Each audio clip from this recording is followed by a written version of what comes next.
Well, one of the four principal functions of the CIA is to gather intelligence and ideally forward it to the president, the users of information, the policymakers, as they say. There are other functions, however, some of them more legitimate than others. One is to run secret wars, the covert action that's written and talked about so much, like what's happening in Nicaragua today from Honduras. Another thing is to disseminate propaganda to influence people's minds, and this is a major function of the CIA. And unfortunately, of course, it overlaps into the gathering of information. You have contact with a journalist, you will give him true stories, you'll get information from him, you'll also give him false stories. Did you buy his confidence with true stories? You buy his confidence and set him up. We've seen this happen recently with Jack Anderson, for example, who has his intelligence sources, and he has also admitted that he's been set up by them. You know, every fifth story just simply being false. You also work on their human vulnerabilities to recruit them in a classic sense, to make them your agent so that you can control what they do, so you don't have to set them up sort of, you know, by putting one over on them. So you can say, here, plant this one next Tuesday. Can you do this with responsible reporters? Yes, the Church Committee brought it out in 1975, and then Woodward and Bernstein put an article in Rolling Stone a couple of years later. 400 journalists cooperating with the CIA, including some of the biggest names in the business.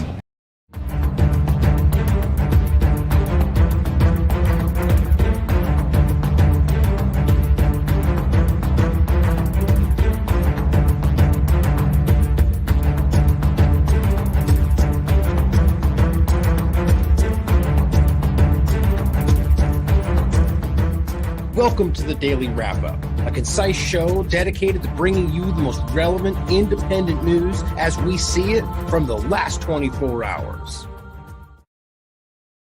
Sunday, July 2nd, 2023. Thank you for joining me today. Decided to do a focus on East Palestine today.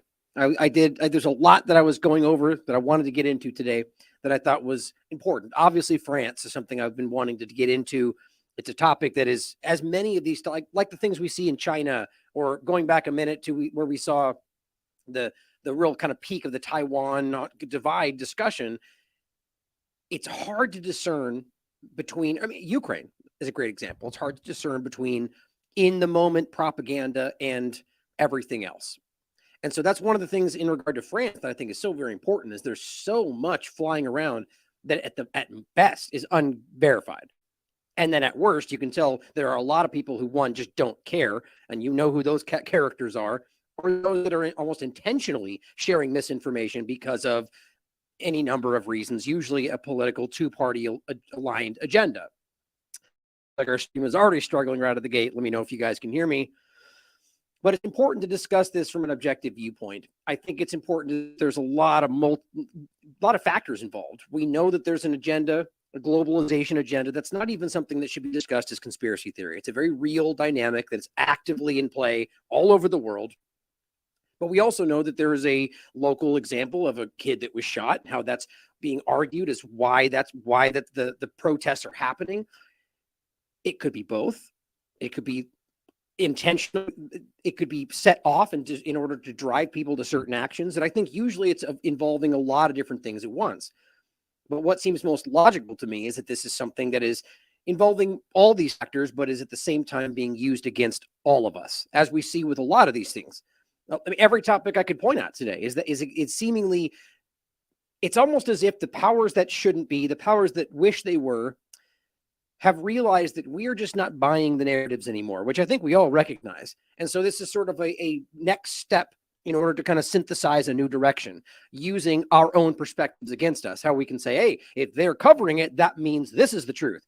That's not the case anymore if it ever really was. Or if this guy says this, it means the opposite. That's just really clumsy, old thinking. Again, if it was ever actually accurate, it's assumption at the very least. So we're going to get into that in the second part of the show today and go over what exactly we think is happening there, and give you all the facts and the data and what we can prove and what we don't know, and let you decide for yourselves. But I wanted to start today with East Palestine. I was talking about this with somebody before. I was kind of struggling today in general. As you guys know, I've been dealing with back issues that are just making everything more complicated. But that aside, a feeling of frustration, but at the same time, like it won't matter what we do. And I don't believe that. You guys know I don't believe that. I believe we make a difference every day. I believe us being here in this conversation, everybody in the chat, what you're doing in your daily lives, like we have verifiably made a difference in the world just by being in this community. And I think a lot of these communities have. We are making a difference. But it's hard not to get kind of bogged down with the feeling that it's insurmountable, that no matter how hard we try, and that's, again, the point coming to East Palestine, that it just blows me away that we can have all this evidence, everything you can prove, everything showing you what's going on, and they just go, no, that's not what's happening. And it just stays that way. Well, okay, we've got multiple independent experts. We got all these people on the ground. Everybody in town, most of the people in the contaminated areas are still sick with the same symptoms. And you go, no, nothing's happening. Here's a test that says you're fine. Okay, well, that's not true. We all see it. We all feel it. We know what happened. It's the same symptoms. The CDC showed up, they got sick. The EPA showed up, they got sick. But we're all lying. It's all stress. Tell that to all the vaccine injured people that we're now in real time forcing down their throats, that they know that we know that they know they're lying about it. People are hurt. People are collapsing. Same point. Where's the accountability? Now, I'm not saying this to make everybody feel like, man, we just can't. We are the fact that we're even having this conversation and that they're forced to engage with it shows you how much we've made a difference. But how do we take the next step? That's what I'm frustrated with. That's what I'm toying with right now. How do we get from, we all see it, we all have the evidence, we've got independent experts, we've got everybody showing exactly what's really going on, and they just deny it. So it's the agency, it's the government, it's the companies, it's everybody in lockstep together, and we are over here going, we all see it, what do we do next? Now, I don't have the answer to that. What I know for sure is that we don't stop doing this. We have to keep pushing. So I decided to do a focus today on what's going on in East Palestine up to today, and some newer information from Scott C. Smith and a couple of others that just blew me away. Like literally, like I was like, that has to be a mistake. And sure enough, it's 14,000% higher compared to a control or an area not contaminated might sound ridiculous until you realize that we're talking about minuscule amounts, parts per trillion being dangerous, you understand? And if we're testing control areas, and that this overlaps with a bigger story about the dioxin background that they don't want anybody to know about, that they've been covering up for years and decades, and testing that and comparing it. And the point being is that that's still dangerous, but what he's finding is 14,000 times a part per trillion, which is still a very small amount, but it's catastrophically more dangerous for you, for everybody around you. Yeah, somebody in the chat saying it sounds like the vax discussion. It's the same thing. It's every conversation in front of us. Oh, there's no Nazis in Ukraine. You guys are ridiculous. And everyone's looking at Nazis, looking at Nazi salutes, looking at fascist groups, looking at those same groups from 4 months ago, or, whenever, back before this started, saying those are Nazis and it's dangerous. And then going, no, you're wrong about, again, what do we do about that? We keep pushing. And I think what we're talking about right now is this information war. But the concern, which is where we get in with France, is where this seems to topple over into something more kinetic, violent. The last thing we should want is that. And there are some people in this community, in the two-party illusion, most likely, driving people to think that's the next step. Don't take the bait. I really think they're pushing people to take the bait, to be violent, to justify the actions they need, because when there's a population that's going, we see through you, we know what you're doing, and we're not buying your lies, what do you think they do next? Well, they need a justification. They could just step in and step on your neck, and then we'll all know what's happening. Or they could create a justification to make it seem like you're the bad guy to the fringe grouping of people that might still believe what they're saying. Just think about that for a minute and ask yourself how it makes sense to take violent action against a group that is waiting for you to do so they can use their wildly superior weaponry and blame you for doing so. Just something to think about. We'll get into a lot of this as we go through it today, but let's start with what's going on in East Palestine. And I really do want us to think about this. And, you know, this whole topic, as much as it's hyper focused on East Palestine, is about everything else as well. It really is just about the way that these people conduct themselves, the way that they cover up what you know is happening, and then even tell you you're wrong for pointing it out, tell you that you're bad, bombing foreign countries and saying you're a terrorist as they murder your family in front of you. But think about what that does to people. What is this doing to people in East Palestine? What do you think they think about the government? What do you think these people think about the EPA as they're watching their children vomit 4 months later every day? And they're going, no, you're wrong. You're okay. Here's my test that says so. And then when they say, go get a test at the hospital, we'll pay for it. You go in, the hospital says, we're not supposed to. And then maybe you get it. They say, we can't pay for it. But wait a minute, you told me to get it and I'll pay for it. Neither of those things happened. And we still go, you're lying. You can see how this turns people into radical actors. Probably the point. Andrew Welton, who's been one of the independent experts that has been aggressively following up on this story, and good for him for doing so, because this is one of the stories that seems very few people even care about right now. I mean, even with this crazy number and this story in general, my guess is most people will look at it and go, oh, where's France? Where's the topic of what's the bigger story that everybody tells us I'm supposed to be looking at? Now, France is very important, but it's amazing that we kind of take the newest thing. They dangle something in front of us and we jump for it every time. Now, he says, buildings are still chemically contaminated indoors near the derailment site. Now, this is from yesterday. Just understand that. We're talking 4 months ago. And he's telling us that they're testing inside people's homes. Of course, we're talking right near the site, understand. But this is supposed to be 4 months after an area where they were welcomed back after days saying everything was completely fine. They are still testing, and we're not even into the high level of dioxins we're talking about. That's a different discussion. This is just starting off in a general sense that they are still finding chemically contaminated areas inside people's homes as of yesterday. While the EPA, to this very moment, is saying that's not true. Or rather, specifically not saying you're lying, just going, our tests don't show anything wrong, as if that is somehow the end-all be-all conversation. So he says, so what you are seeing is how the decision makers do not speak about or remove existing indoor contamination. This is the shifting the burden policy trap. So, I mean, what he's saying is, in his opinion, this is they're knowingly hiding the problem and allowing the individuals to take the brunt of it. This one says activated carbon filters are going to be installed. This is just what they're doing to try to stop this. Now, on top of that, realize that they're installing these kind of filters. How does that make sense, though? If they're saying there's nothing wrong, our tests say there's no problem, but let's hurry up and put these filters in for it. How does that make sense? You could, they just want to make them feel better. Well, no, it's not that. There's more going on, and I think we all are beginning to see that. I think we've all known this this supersedes partisanship at this point. As much as they tried to make this a left-right thing, so the Trump supporters in East Palestine, it really is something that nobody can deny what's happening here. Whether we're even, just the correlation alone is enough. I would never say with just the correlation that you can prove it, because it could always potentially be something else. But any detective, any researcher can look at this and go, it's no question. Everything aligns in one direction. It's the same symptoms that you'd expect with the things that happened, the way they burned it, what's going. I mean, it's just everything. The only thing that makes it out to be not what's happening is that EPA says so. That's it. Sort of sounds like every other conversation, right? I no joke, and I pulled off a lot of stuff to make it not all over the place today. I'm going to do another show hopefully tomorrow about all the other things I pulled off, but no joke, I saw another post come up today. Another baffling story in Canada. Can you guess what it is? Another baffling realization that we've got some kind of a brain problem that nobody can understand. I've seen those every other month for since COVID started, or rather since the injections began. We're baffled.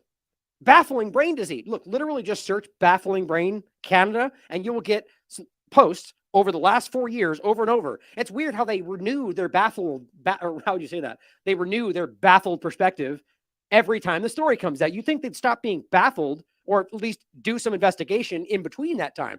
No, you know what the story is? They're not baffled at all. They're baffled at how much we're aware of what's going on. And they're acting. The point is, you can show exactly what's going on. The neurological overlaps. I'm getting distracted.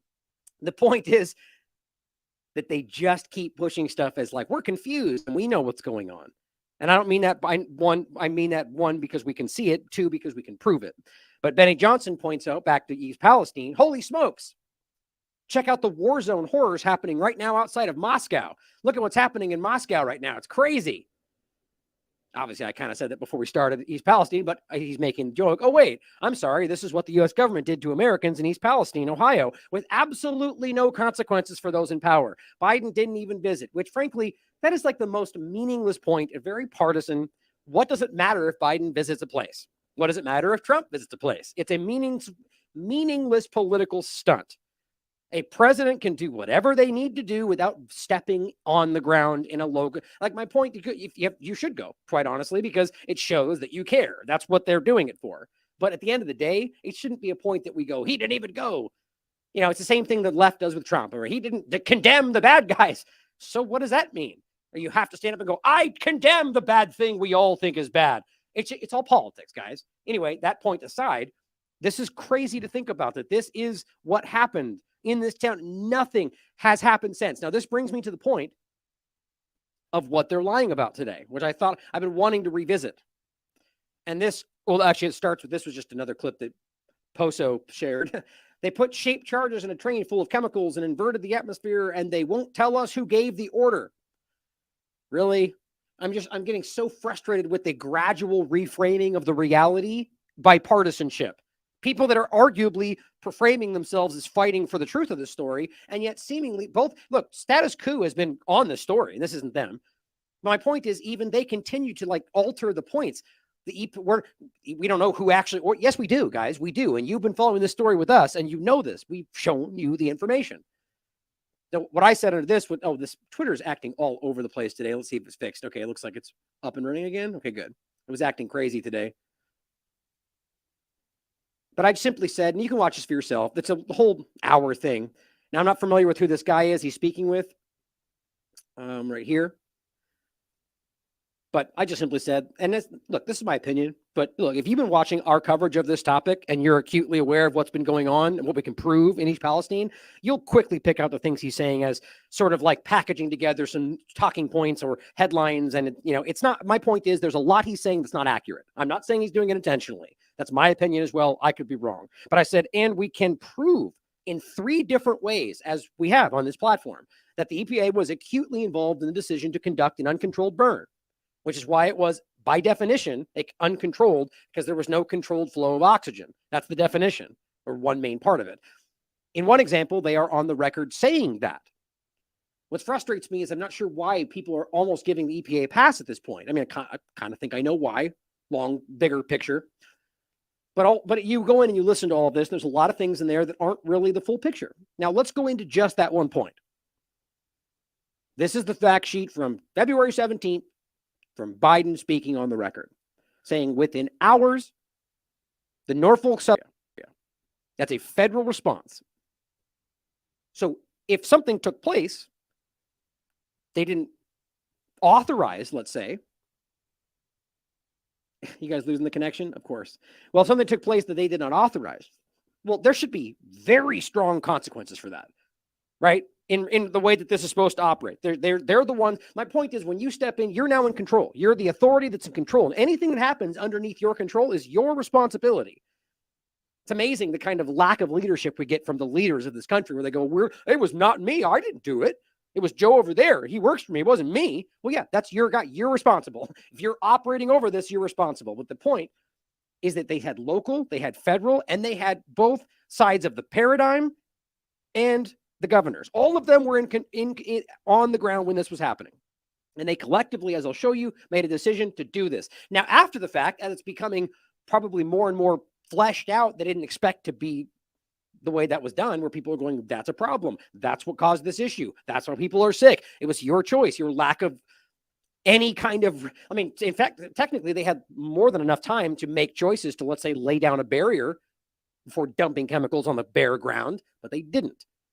So now people are going, no, it was him. It was them. It wasn't our fault. Everyone's trying to pass the blame. And apparently plenty of partisan people are going, yeah, we don't even know. Well, yeah, we do, though. At the very least, we know what they said. So it's odd to say that we don't know this. Here, You can see them on this is from February 6th. Crews monitoring air quality have not seen anything unexpected. The EPA said this during an event press conference with locals. Now, if this had happened, if they were on the ground and some random person, some firemen or the local groups decided to burn this, causing this massive plume and fire, do you think that's how they would respond? Nothing unexpected. Everything's fine. All along the plan. Now, look, again, even if maybe they were trying to save face and they, like I'm saying, after they realized that it's their responsibility, even if they didn't make that choice, they still took responsibility for it right there. So far, so good. And we're going to continue to monitor until the fire is out. We're talking about the controlled release. That's it right there. Even though it's not a controlled release. I mean, that's the game that's been played. And just understand, all the partisan players that are talking, they all say controlled release, which blows my mind. News Nation and Cuomo, it's a controlled release. It is the most basic thing to look this up. One of the primary aspects of a controlled burn, and that's why they start to call it release, and they play that game, because they released controlled release of the chemical. It wasn't even a controlled release of the chemicals. If it was a controlled release, you wouldn't have dumped it right on the ground with no barrier. I mean, it's just silly. There's literally nothing about this was controlled other than the fact that they chose to do it. That's it. But it says the news comes after officials made urgent calls for evacuations as they planned to burn off the chemicals. Right. So now you're making it clear, by the way, that there was a plan. So they had discussed it. They had planned. At what point was the EPA not aware of this plan? Were they just off eating lunch one day and nobody was talking to them? No, clearly they were there. They were there 2 hours afterward, and there was a plan laid out, which they were involved with, and then it was executed. Like, this is just straight up criminal. Like, they're openly going, we didn't do anything. At the very least, that should be like shockingly incompetent.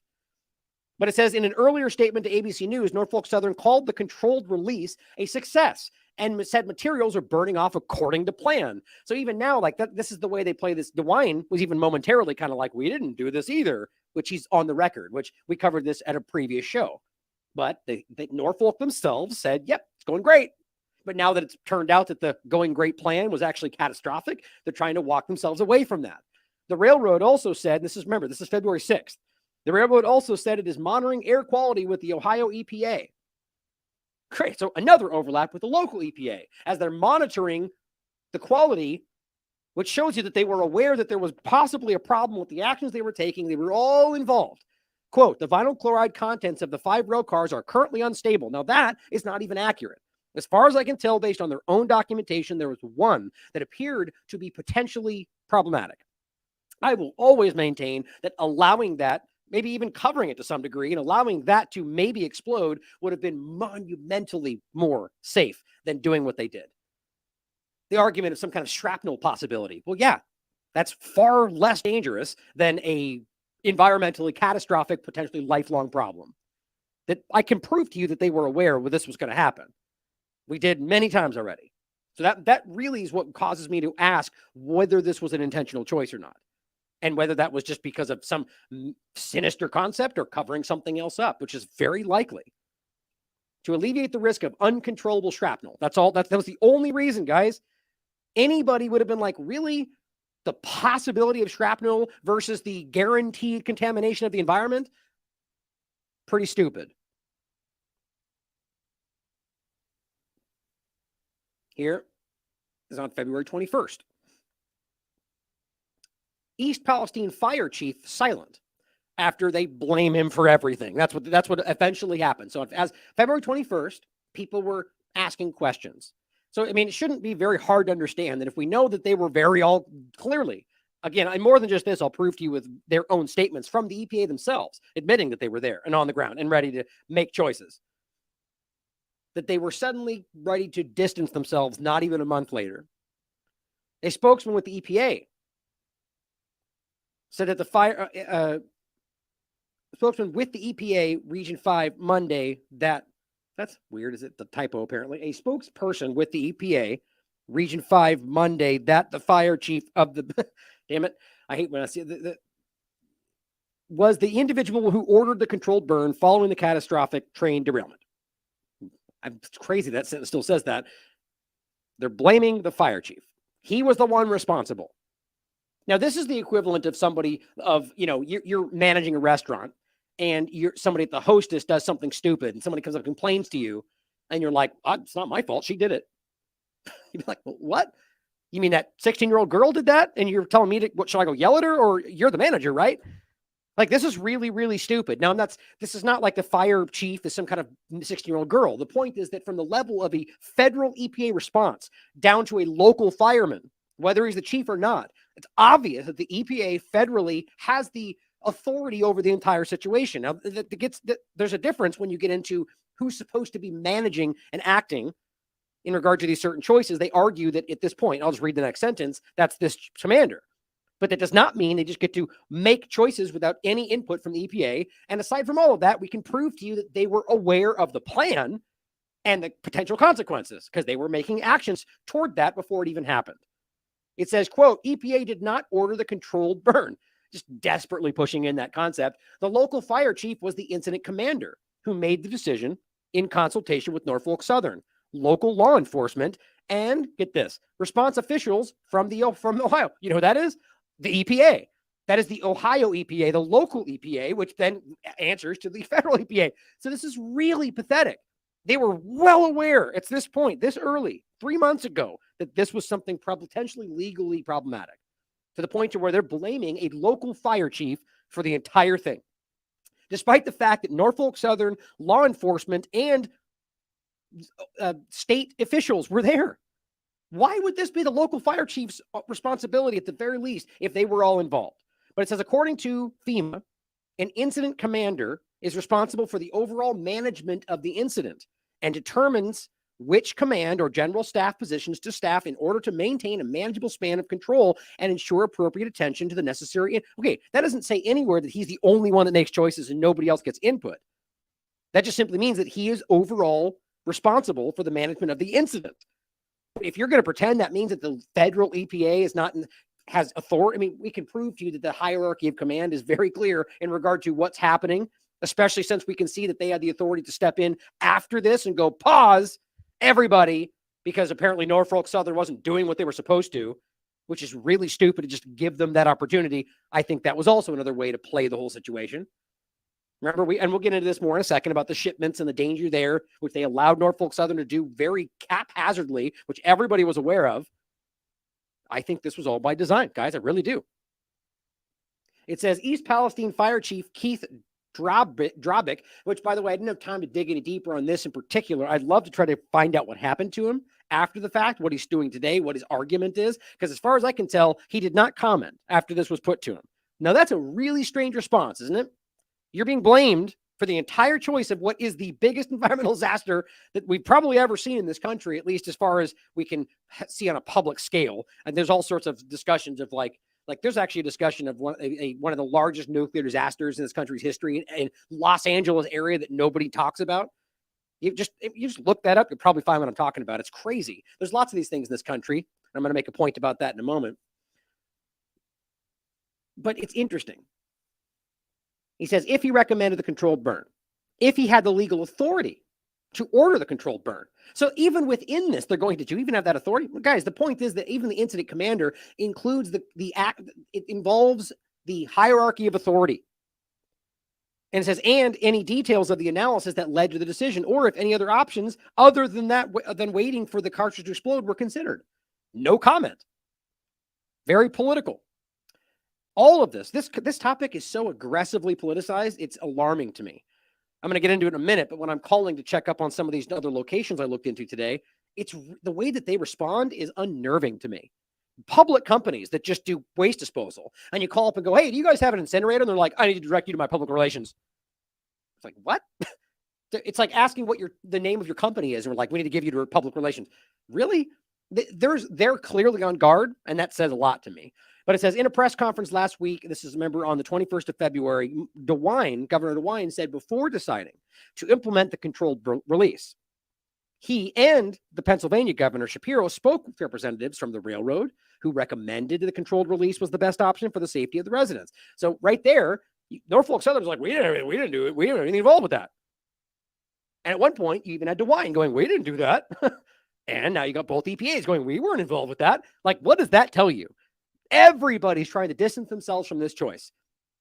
DeWine also noted that the Ohio National Guard actually even did a modeling exercise of how the release would work in conjunction with the Department of Defense to give some additional information and understand the full ramifications before making this decision. But yeah, it was the fire chief by himself, though, right? Department of Defense modeled out how this would play out, but the EPA wasn't involved. They think you're this stupid, guys. I mean, they are desperate to, I don't think they have a choice. I think they hope you're this stupid because we are seeing through them like I've never seen in my lifetime. The modeling was then produced into a map, and the decision was then made to proceed with the recommended controlled release. So you literally had a DOD, National Guard, EPA overlap where they modeled out how this would go. What does that tell you? Now ask yourself, why in the world the U.S. Department of Defense would even be involved? Because I swear to you, something tells me that there is more going on in regard to what was on that train. I've said that from the very beginning. That's just my personal opinion. Why this was dead silent for about 10 days, despite the fact that this was obviously a gigantic story. And now everyone's, the Department of Defense, really? Something tells me there was something else on this train, and it was potentially, this action was taken to cover up some kind of other bigger story. I'm literally this is just my random opinion. I have no evidence to that effect. But think about how crazy this is. That we can blame this one guy, and it's obvious they were all involved from day one. Here's the News Nation. This is Cuomo's, this is corporate media, guys. This is mainstream media. EPA not consulted in East Palestine, controlled burn, according to the EPA. Like, we literally just showed you that's not true. And we can prove to you, and I'll show you the clips of them speaking on this next. But here's what they're trying to tell you right now. The EPA confirmed to News Nation, and this is one of the reasons why a lot of these right-leaning, or rather, I guess it's a kind of an overlap, to be quite honest, but the two-party illusionists are willing to kind of go, we don't know who did it, because I guess they just take at face value the current narrative. They confirmed to News Nation that they were not consulted on and did not sign off on the controlled burn that released toxic chemicals into the air. That is their current stance, as of today, actually. Think about how stupid that is. Despite, just the one point again, Biden quite literally said that they were there within 2 hours. And you can actually prove that is true. So how do you take this at face value? How do you even as a news organization report that without right after it going, well, we can literally prove that's not true? Or at the very least, but here's where Biden said they were really? Great news, guys. Great journalism. Norfolk Southern, however, maintains the EPA was involved in the discussions. And that's just pitting them against each other. But you can prove, again, that they were there. They don't even touch on that in this article. February 6th, 3 days after the derailment, Norfolk Southern conducted what they called a controlled burn. At the very least, but give them that. They at least undermine. It's not a controlled burn. Releasing 116,000 gallons of vinyl chloride into the air over the small community. Now, that's not actually what happened, right? You burned vinyl chloride. Some went into the air. Most of this was byproducts. Dioxins, primarily, TCDD specifically. The most dangerous chemical we're aware of. Not a joke. Quote, I think that was a mistake, says a former EPA administrator. I'm looking very closely at who made the decision to set this on fire. I think the decision will be a major factor in the lives of the communities going forward. Yeah, you don't say. Welcome to the reality. And this goes on to talk about Governor DeWine, previously said among those involved that he was among those involved. Quote, we then made the decision to go with the second option, which was a controlled release, February 14th. Today, or rather gone back and forth really, on March 9th in front of Congress, he said, quote, the decision was, quote, made by unified command under the direction of the incident commander. See, somebody spoke to them. Somebody in their lawyer team was like, okay, we have a problem here. So we need to shift the blame over to the guy who we can put on paper as the one responsible. That's what this is. It's very clear to me. East Palestine Fire Chief Keith Drabik did not respond to request for comment. It remains unclear who had the legal authority to order this controlled burn. That's the point that everybody keeps making from the people I've spoken to, that there's no way, even legally speaking, there's no way he would have made this decision without consulting the people above him. There's no way. It says, I was on a meeting with the EPA recently and asked them why they signed off on the decision to do an open burn. They told me they did not sign off. The EPA told me they were not asked about whether or not to do an open burn. They're blatantly lying, but big surprise, they're lying about the fluoride in the water conversation. They're lying about everything we could point at, and that they were not part of that decision. News Nation reached out to the EPA for statement, but hasn't heard back. Here is from February 17th, the one they were just referencing right there. We made the decision. So right there, you can see that at one side of his mouth, early on, he goes, we were involved, because apparently he wanted to take control. And now that he's realizing that taking control is going to put him possibly behind bars or accountability, suddenly we're shifting it off. That's just dishonesty. You can compare both their statements and be like, well, one of these is dishonest. So there you go. Not hard to see that we have dishonest people trying to cover their own asses here. It was clear we faced two bad options, DeWine said. Right, so he's aware. They planned it out. They mapped it out with the DOD and the National Guard, and they played this out exactly the way they wanted to, I would argue. Now, in this is the previous episode we did. Thank you for our Discord community for finding this for me. February 26, 2023, Dioxins, the Ohio cover-up, and the overwhelming intentional incompetence malfeasance of the U.S. government. And that's where we get into stuff like this. Now, here's the clip. This is the full report, actually. You can watch this in its entirety. But here's Biden saying it. 3 weeks now since the toxic train derailment in East Palestine, Ohio, as you know. The mayor says he saw you in Ukraine, and he says it tells you he doesn't care about us. They're asking, is the president coming to Ohio? Do you have any plan to travel to Ohio, and have you talked with the mayor yet? Let's put this in perspective. Within 2 hours of that derailment, the EPA was in there. Within 2 hours. Every major agency in the United States government that had anything to do with rail and or cleanup was there and is there. There you go. Not hard to understand. Every major organization that was there, they were all there. Every one of them from 2 hours in. But we're supposed to believe that this one local fire chief was the one that this is how you blame and cover up. This is what our government does. It's really what every government does, in my opinion, but we need to be aware of this as Americans. This is what we're dealing with. It's not a left-right thing. It's not Biden's administration, the left wing. It's all of them, guys. It's what our government does. You are expendable. The only way we can change that is if we care enough to acknowledge the reality. Here, the black gentleman there in front of you, that is the EPA, the EPA administrator. And I'll show you his image later in one of these other articles we have. Here's what they say on the record. We feel very confident. I feel very confident in the technologies that we've deployed. We've deployed aircraft. We have mobile vans circling the community. We have stationary air monitoring strategically placed all across this community. We've tested the indoor air quality of over 550 homes. So our data is very solid. Don't forget, though, so if right now today, multiple independent experts are finding dramatically high levels of both dioxins in the filters, as well as just ambient air in these homes, that they're being contaminated. Was he lying? Were they intentionally testing for the wrong things, like VOCs generally, as opposed to specific we know are there?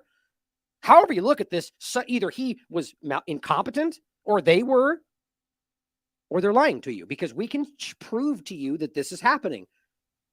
At the very least, it's like the vaccine conversation. Wait, if you think that's not what's happening, then you better damn well explain why everybody in this town predominantly is still suffering illness 4 months afterward and suffering the exact symptoms you would expect with what went down. Feel free to jump in there and say something. If you don't, the point is they go, that's not that, and then we'll move forward. It's not the vaccine. Let's move forward. What do you mean? Baffling brain diseases and baffling excess mortality? Well, let's just move forward. Like, that's absolutely ludicrous. It is a cover-up. And we believe that in our partnership with the state, that we have absolute confidence in if the homes have been cleared and tested for drinking water, then we trust that data. So we feel really good about that. Of course, they went and hired groups, like we pointed out, that were associated with previous cleanups, then caught for lying about it, right? So we're going to trust what they tell us. Well, that's stupid. The bottom line is the Norfolk Southern immediately reached out to groups that I argue are classically known. You can look up their names.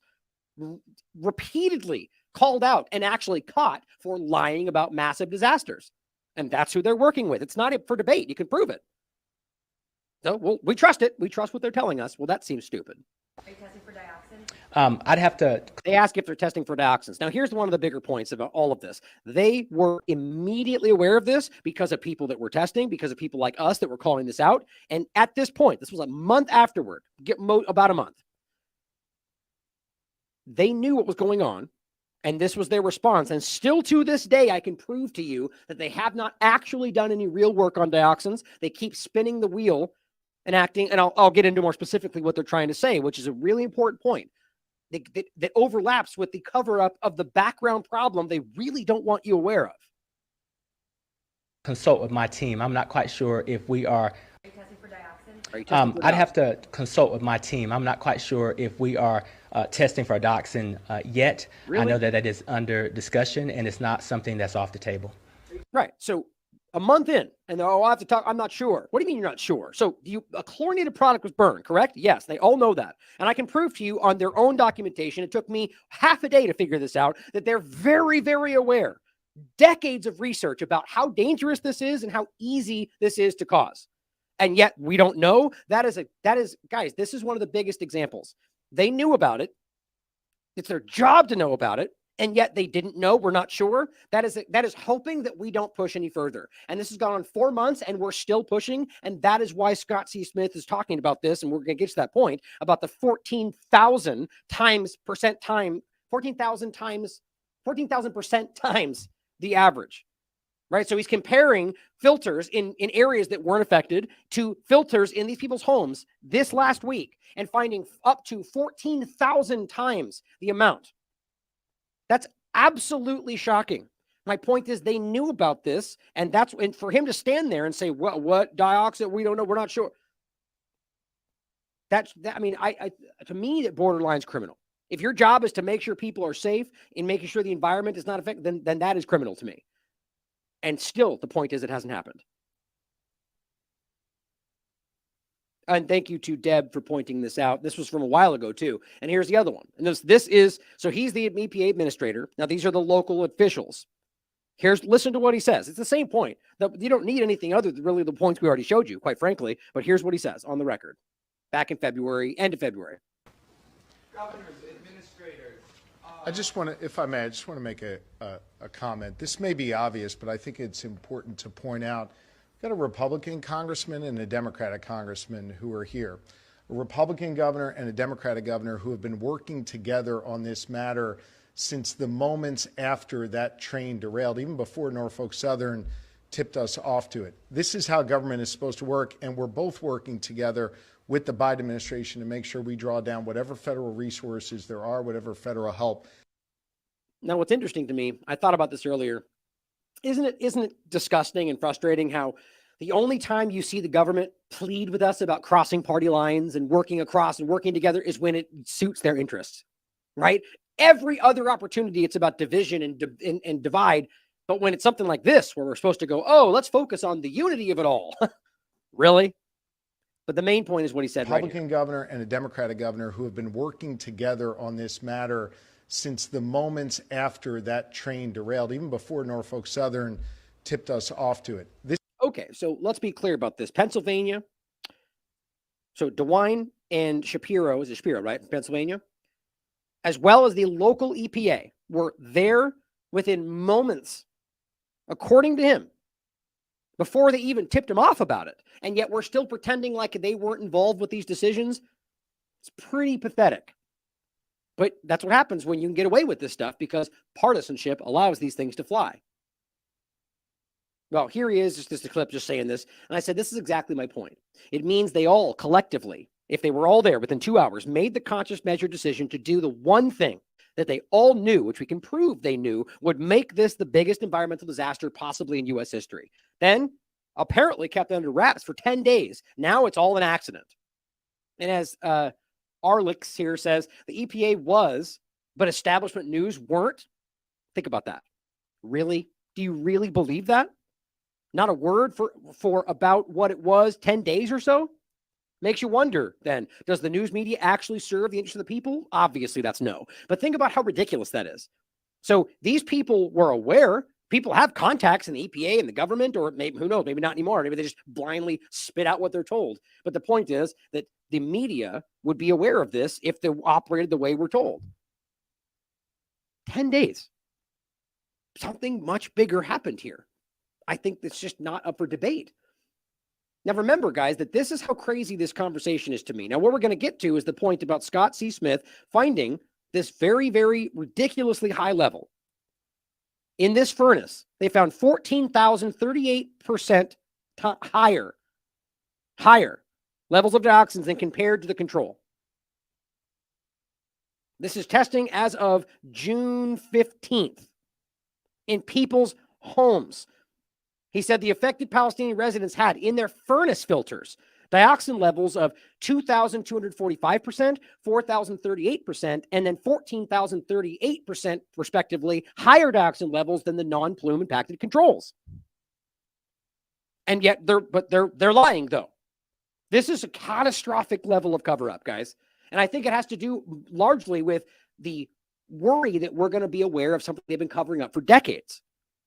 So just to be clear about this is what blows me away. That this is, we've been covering this since the moment this started. But you can understand it's in February. People were like, we're sick, we're struggling, right? And okay, well, yeah, they kind of pushed it off as we're dealing with it. But here's March 17th, right? This is The Guardian, March 17th, at a time when they were saying everything's fine, there's no problem. The EPA on the record is going, there is not a problem. We've tested, the air is fine. The Guardian reports in March, levels of carcinogenic chemical near Ohio derailment site far above the safe limit. As we've shown you many times, they found this in regard to this was the levels they found in 2 soil samples up to 14 times higher than dioxin levels in other states. This is in March. So even the Guardian is reporting this. And understand, this is at a time when they weren't testing for this. I find that to be comically, in a macabre way, ridiculous. Here is the next month. This is from April. East Palestine residents experiencing lesions, stomach pain, shortness of breath. We've covered this so many times. This goes into, you can read it for yourself. This is as of April, but it goes all the way to this day. I can prove it to you. People suffering this. What does it have? What's it coming from? Now, of course, you could argue that there might be an overlap with other things going on, like the injection conversation or whatever else. But the fact that you can so acutely tie this to their problems began directly after the derailment, and that the symptoms are quite literally what you would expect with what they're supposed to be dealing with, according to the EPA's own website. But then, of course, it went away in June, right? Nope, it kept happening. Well, actually, this is just still April. This is the other point about 7 CDC workers. So as they're going, you guys are fine, you're lying, it's all stress. The CDC shows up in April. More than half of the team fell ill with the exact same symptoms that the rest of the people in the town were suffering from. And guess what they called it? Fatigue. Not joking. East Palestine residents scream for emergency declaration months after the derailment. This is into June. Now, I quite frankly think that demanding an emergency declaration is the last thing they should do. I don't think giving the government emergency powers over the area is going to help them at all, quite frankly. But nonetheless, all it shows you is that they're desperate, guys. 4 months afterward, and nobody's helping these people. It's been 4 months. She said the house still smells like chemicals. She gets rashes. A trip home not long after the spill made her vomit. But when she goes back today, she still gets headaches. But it's all fake news, though, according to the EPA. Months after the derailment, as of June 23rd, East Palestine residents are still getting sick, News Nation. June 1st, my kids have been sick for 3.5 months. At what point do we realize that this is about as obvious as it gets? Now, here's the craziest part is that they're acting on the front of this, like on the corporate media from the national level, that everyone's doing everything they can and everything's getting better and it's all going away and we're destroyed. That's not what's happening. Ashley Thompson points out this is still happening. She posted this on June 16th. Residents of East Palestine are sick and are being ignored in hopes that they'll just be silent. And Status Quo pointed out that they're asking for the declaration of emergency, right? But when they go to do so, they're literally being removed from the State House. Quote, if Governor DeWine does not declare an emergency, there are lots of residents who can't get help. And here's a video of them literally removing mothers and people there because they're protesting what's happening. But they're there for them, right?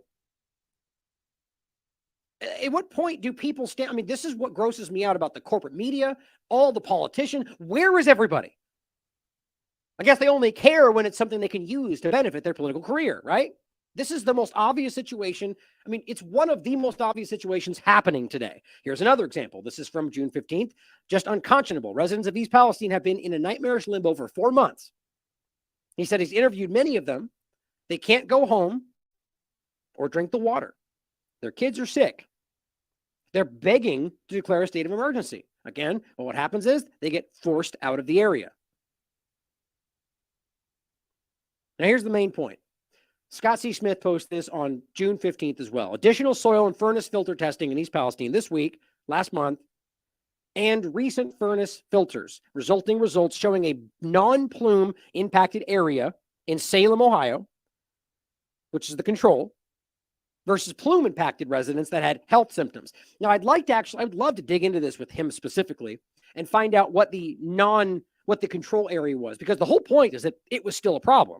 Or rather, just that there was dioxins, which is something that we need to wrap our minds around, guys. That the area he's comparing it to, I'm willing to bet you my life, because we can prove to you that they've been covering this up for decades, that a lot of the areas in this country are over the safe levels right now, which I'll come back to this in a second. This goes back to 95. And I've shown you this. This is from the CNN Environment back in 1994, speaking with an expert on this topic. And this was a study that was done in 1994 at the behest of the government, which you might want to ask why they got silent about it ever since then. Now, they argue they did stuff to remove the industrial side of it, but they clearly didn't stop everything else that was happening, if that even actually truly stopped. But the point is, they found all the way back then that in the food you were eating, fast food specifically, Big Macs, Pizza Hut, Kentucky Fried Chicken, they saw about 8 to 150 times the dioxin levels the EPA felt would be safe. In 1995, as far as we can tell, it only got worse. We'll come back to that.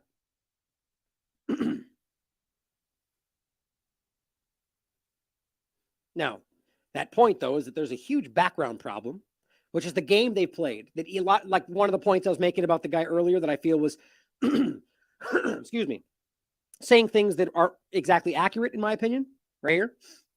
One of them was the idea about the reason that they were the EPA. I can argue. I think unless there's some statement I haven't seen, has never argued that it was safe. They don't say that it's safe. They simply say that it is below certain levels, or they look at it and say, well, we don't want to test for dioxins because, well, there's already a background problem. Well, so what they're ultimately saying is that we know there's a problem. So if we test for it, we're going to be forced to admit that the level's higher than it should be for any circumstance. But they go, we're not going to test at all because then there's no control. Well, that's a self-serving argument. So he found an area that he argues is a control, and he tested against that. So realize that even that has levels of dioxins. Note the affected East Palestine residents had in their furnace filters dioxin levels of 2,245%, 4,038%, and 14,038% respectively in these different locations. That's that 14,038% higher dioxin levels than the non-plume impacted controls. That is mind-blowing. We continue, he says, to make progress on getting to the truth for the affected residents of East Palestine, Ohio, and surrounding communities from the Norfolk Southern train derailment. My offer remains open to the public information officers, PR people, and all government agencies to test side by side. Of course, they don't want to do that. I wonder why. Norfolk Southern Battalion of PR people and lobbyists will not be able to escape the truth for the 4 Ds: delay, deny, discredit, dismiss, and are not going to work in East Palestine. Much gratitude to the few in the U.S. media, international media that are covering this story. I forgot to tweet that. So you can look and you can see him on the ground testing. I'd like to get more information on this in general, but we interviewed him before. So if you guys want to check that out, we go through his information and it's very clear what's going on. Now here, after this is from June 30th. So this is 3 days ago. Or 4 days, or 31st, I forget. So just a few days ago. The only thing I want to show you is what they keep saying right here. Air monitoring continues at 15 locations and on and on and on. The EPA continues to review preliminary and final air sample data, which supports air monitoring trends that air quality has remained below screening levels. See my point? Which then gets reported by some people in the media as they're claiming that it's safe. That's not what they're technically saying.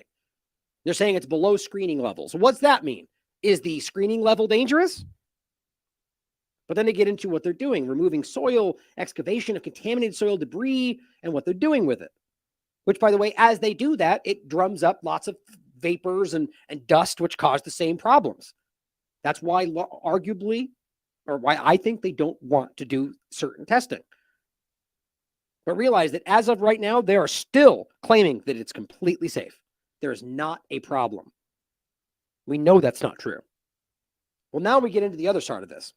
That as they're shuttling this stuff around the country, or actually more specifically right now inside Ohio, all they're doing is spreading the problem around, both while they ship it, but also how they fail to actually deal with the problem. And on top of that, there's places where there's shit. I mean, I've gone over this in depth, that they, up until this moment, have been using locations that I proved to you on the record does not have the ability to deal with dioxins, which is probably why they didn't want to test, so they could act like they didn't know for sure.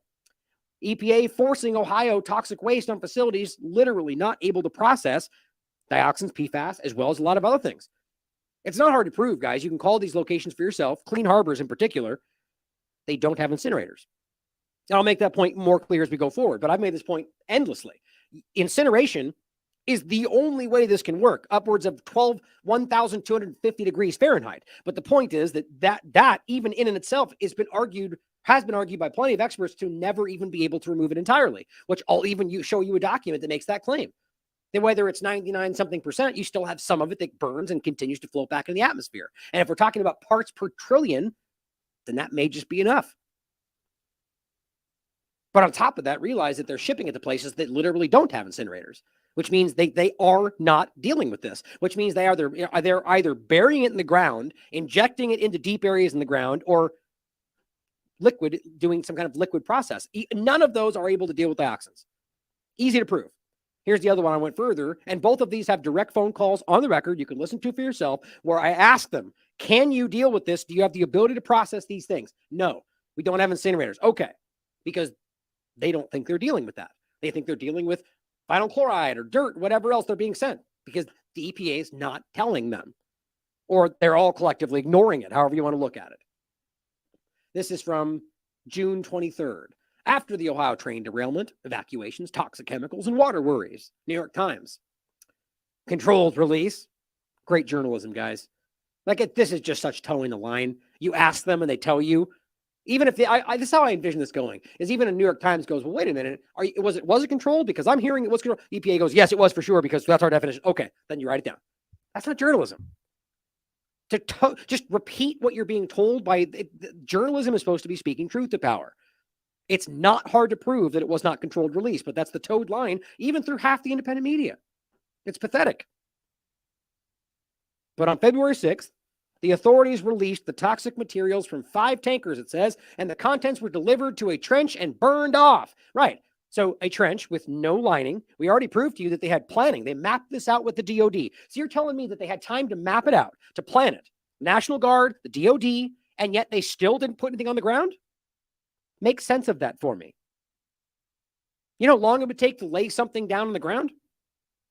If they had enough time to literally map this out, to game plan this, to then play it out like some kind of defense exercise, and then went forward and said, yes, out of these 2 choices, that's the one we're going to do, and all that time and nobody thought to put something on the ground, there's no way they didn't know what they were doing. Think about how crazy that is. They're aware that this was a highly volatile chemical. They had plenty of time, they had enough time to at least lay out some kind of barrier and chose not to. I mean, my God, what more do we need to see? I guarantee that causes some very severe lasting problems for even just what went into the ground, let alone what was burned off and into the air. An initial report from the NTSB was released on February 23rd. Although a wheel bearing had been heating up, the report said, an alarm did not sound to alert the crew to check the hot axle until just before the rail.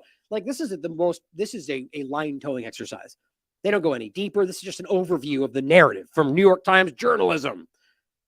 How about you include the part that the regulations that were changed, or the fact that the heat, the level was well over so many 100 something degrees, which was well past the level of concern. The only reason they chose not to do anything is because the company had changed their arbitrary level and told the person to not, that all happened. We went over this. So that is aggressive account. Like that should be criminal right there. You by incompetence or profiteering, let this happen. But nope, they don't care about that part. It says the EPA said on February 12th that it had not detected contaminants at levels of concern. What does that mean? Levels of concern. Well, clearly everyone else seems to be detecting those chemicals from day one right up until right now. But they checked for VOCs, as we've already talked about. That's why you guaranteed that you would not find what they were They were checking for broad things that's not what they should have been looking for. Scott C. Smith, Wilton, Petty, all of them said the same thing. You won't find what you're not looking for, right? They keep choosing to not look for it. That's all that's happening. So up to this moment, despite all the evidence, they're just simply, nope, it's below levels. February 21st, the EPA ordered Norfolk Southern to identify and clean up contaminated soil and water, right? This is my point from before. So clearly they have the authority to dictate what happens. They just waited to see how it played out first before they stepped in and goes, nope, wait, you're doing it wrong. Well, that's a real smart way to play it with super dangerous chemicals and waste, right? Let's see what happens. Clearly something else is going on, guys. Reimburse the EPA for cleaning businesses. The point is they say, well, if they do it wrong, we'll just charge them 3 times the cost. So that's how you play it. We're going to let them feel it out, and you can be the byproduct, you'll be hurt by whatever they do or don't do, and we'll just charge them extra if they do. That's so stupid. It makes you laugh at how ridiculous that is. So all we care about is you being reimbursed? What about my family's health? Mr. DeWine, a Republican, said on February 15th that tests conducted by EPA showed no contaminants in the municipal water system.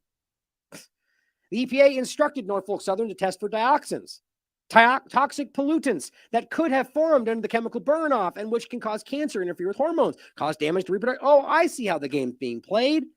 We ordered them to do it. Norfolk Southern says, EPA said they were going to do it. Yeah, that's how it works out. We look back 3 years later and they're both pointing at each other like the Scarecrow from Wizard of Oz. Well, they were supposed to. We didn't know. The EPA is responsible. There's no way around this. The EPA, the government is responsible. So if you ordered them to do it and they didn't do it, it's your fault. But that's not how they're going to play it, are they? They don't want to test for it. The derailment and its impact upended an area where generations of families could afford to buy land. That's an interesting thing to think about. We've talked about the land grab and the idea of the agriculture in the area, food supply. Part of it, on top of all of that, it's just an area where historically a lot of families were able to afford land when they couldn't in the bigger cities. And now you've got this gigantic area where people may not want to anymore. Maybe they're deciding to go back into the cities. Maybe that's the point. Many residents said raising livestock and working the soil were important to them. Things they don't want you to care about anymore. Alan Shaw, Norfolk Southern's chief executive, said during a visit on February 18th that hazardous materials were being cleaned up. Liquid waste was disposed in a well at a facility in Vickery. And solid waste was being shipped to an incinerator in East Liverpool. Well, let's talk about that. So first of all, before this we've already proven to you that there was multiple locations, but some outside of Ohio, some inside, that were being used, that were guaranteed to be spreading this stuff around because they were not dealing with it properly. Easy to prove. Please watch the entire show. Listen to the phone calls with those actual locations. You know, what actual research and journalism looks like, not just towing a line. But here, it's just a quick search. This is just a quick search shows you about the location that they're using. So it's clear we're talking about Vickery and a location in East Liverpool. Now, what you'll find is that's called Heritage. And I'll show you that in a second. So the Heritage Thermal Services hazardous waste incinerator in East Liverpool has been the subject of controversy for 30 years. Oh, here we go. So the very first thing you find is they're choosing to pick the one that is the most controversial, the one that's been caught for what? This is how this tends to work. It's like when you hire the liar. Or, let's go work with Neil Ferguson at the Imperial College of London because he lies just the way we like. That's how I think this plays out. In 2019, the Department of Defense sued Heritage Thermal Services for failing to conduct an environmental review before hiring an incinerator to dispose of the foam. The suit claims that bringing the foam. So clearly, there's all this controversy about exactly what. So this is the company you want to use for one of the biggest problems we've ever seen in this country? Yep. Probably because they don't care. Here's a great article written by Corporate America, who's one of our community members. And I think it's important to revisit. He was writing about this in March 23rd. how chemical cleanup leads to harmful exposure. He writes, in an already poorly handled situation, the same people who created the mess are being tasked with finding ways to clean it up. With a history riddled with corruption and mismanagement, even the solution can lead to problems. East Palestine is already no stranger to outsourced management of disaster. This was the group I was mentioning earlier. As was discussed in his first piece, and you can link, he has a link to it, and revealed by Kanoa on Substack, the Center for Toxicology and Environmental Health, which is the independent contracting agency Norfolk Southern contacted to test the air and water in East Palestine after the chemical burning, has a long history of corporate collusion and corruption leading to unsafe conditions being labeled safe for human exposure. It's easy to look up. It's quite literally the company you hire if you want to lie about what's going on. That's not even my opinion. There's been Guardian articles written about this, mainstream articles. So think about how crazy, and you realize this is the people the EPA is going, we trust the results. We trust the studies. I wonder why. Similarly, one of the companies being outsourced by the EPA to deal with the incineration of contaminated soil, Heritage Thermal Services, has a history of leakage and air pollution at their East Liverpool, Ohio incinerator. According to a piece published by The Guardian on March 4th, Heritage Thermal Services is no stranger to controversy. It says the incinerator owned by Heritage Thermal Services is already burning PFAS waste from the Department of Defense, which prompted a federal lawsuit from a coalition of local environmental groups, right? So you've got the DOD quite literally having them burn things they're well aware are not being incinerated.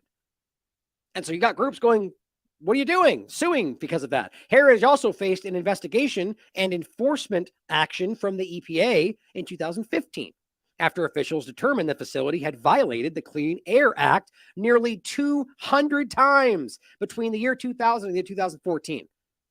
But yeah, let's use them.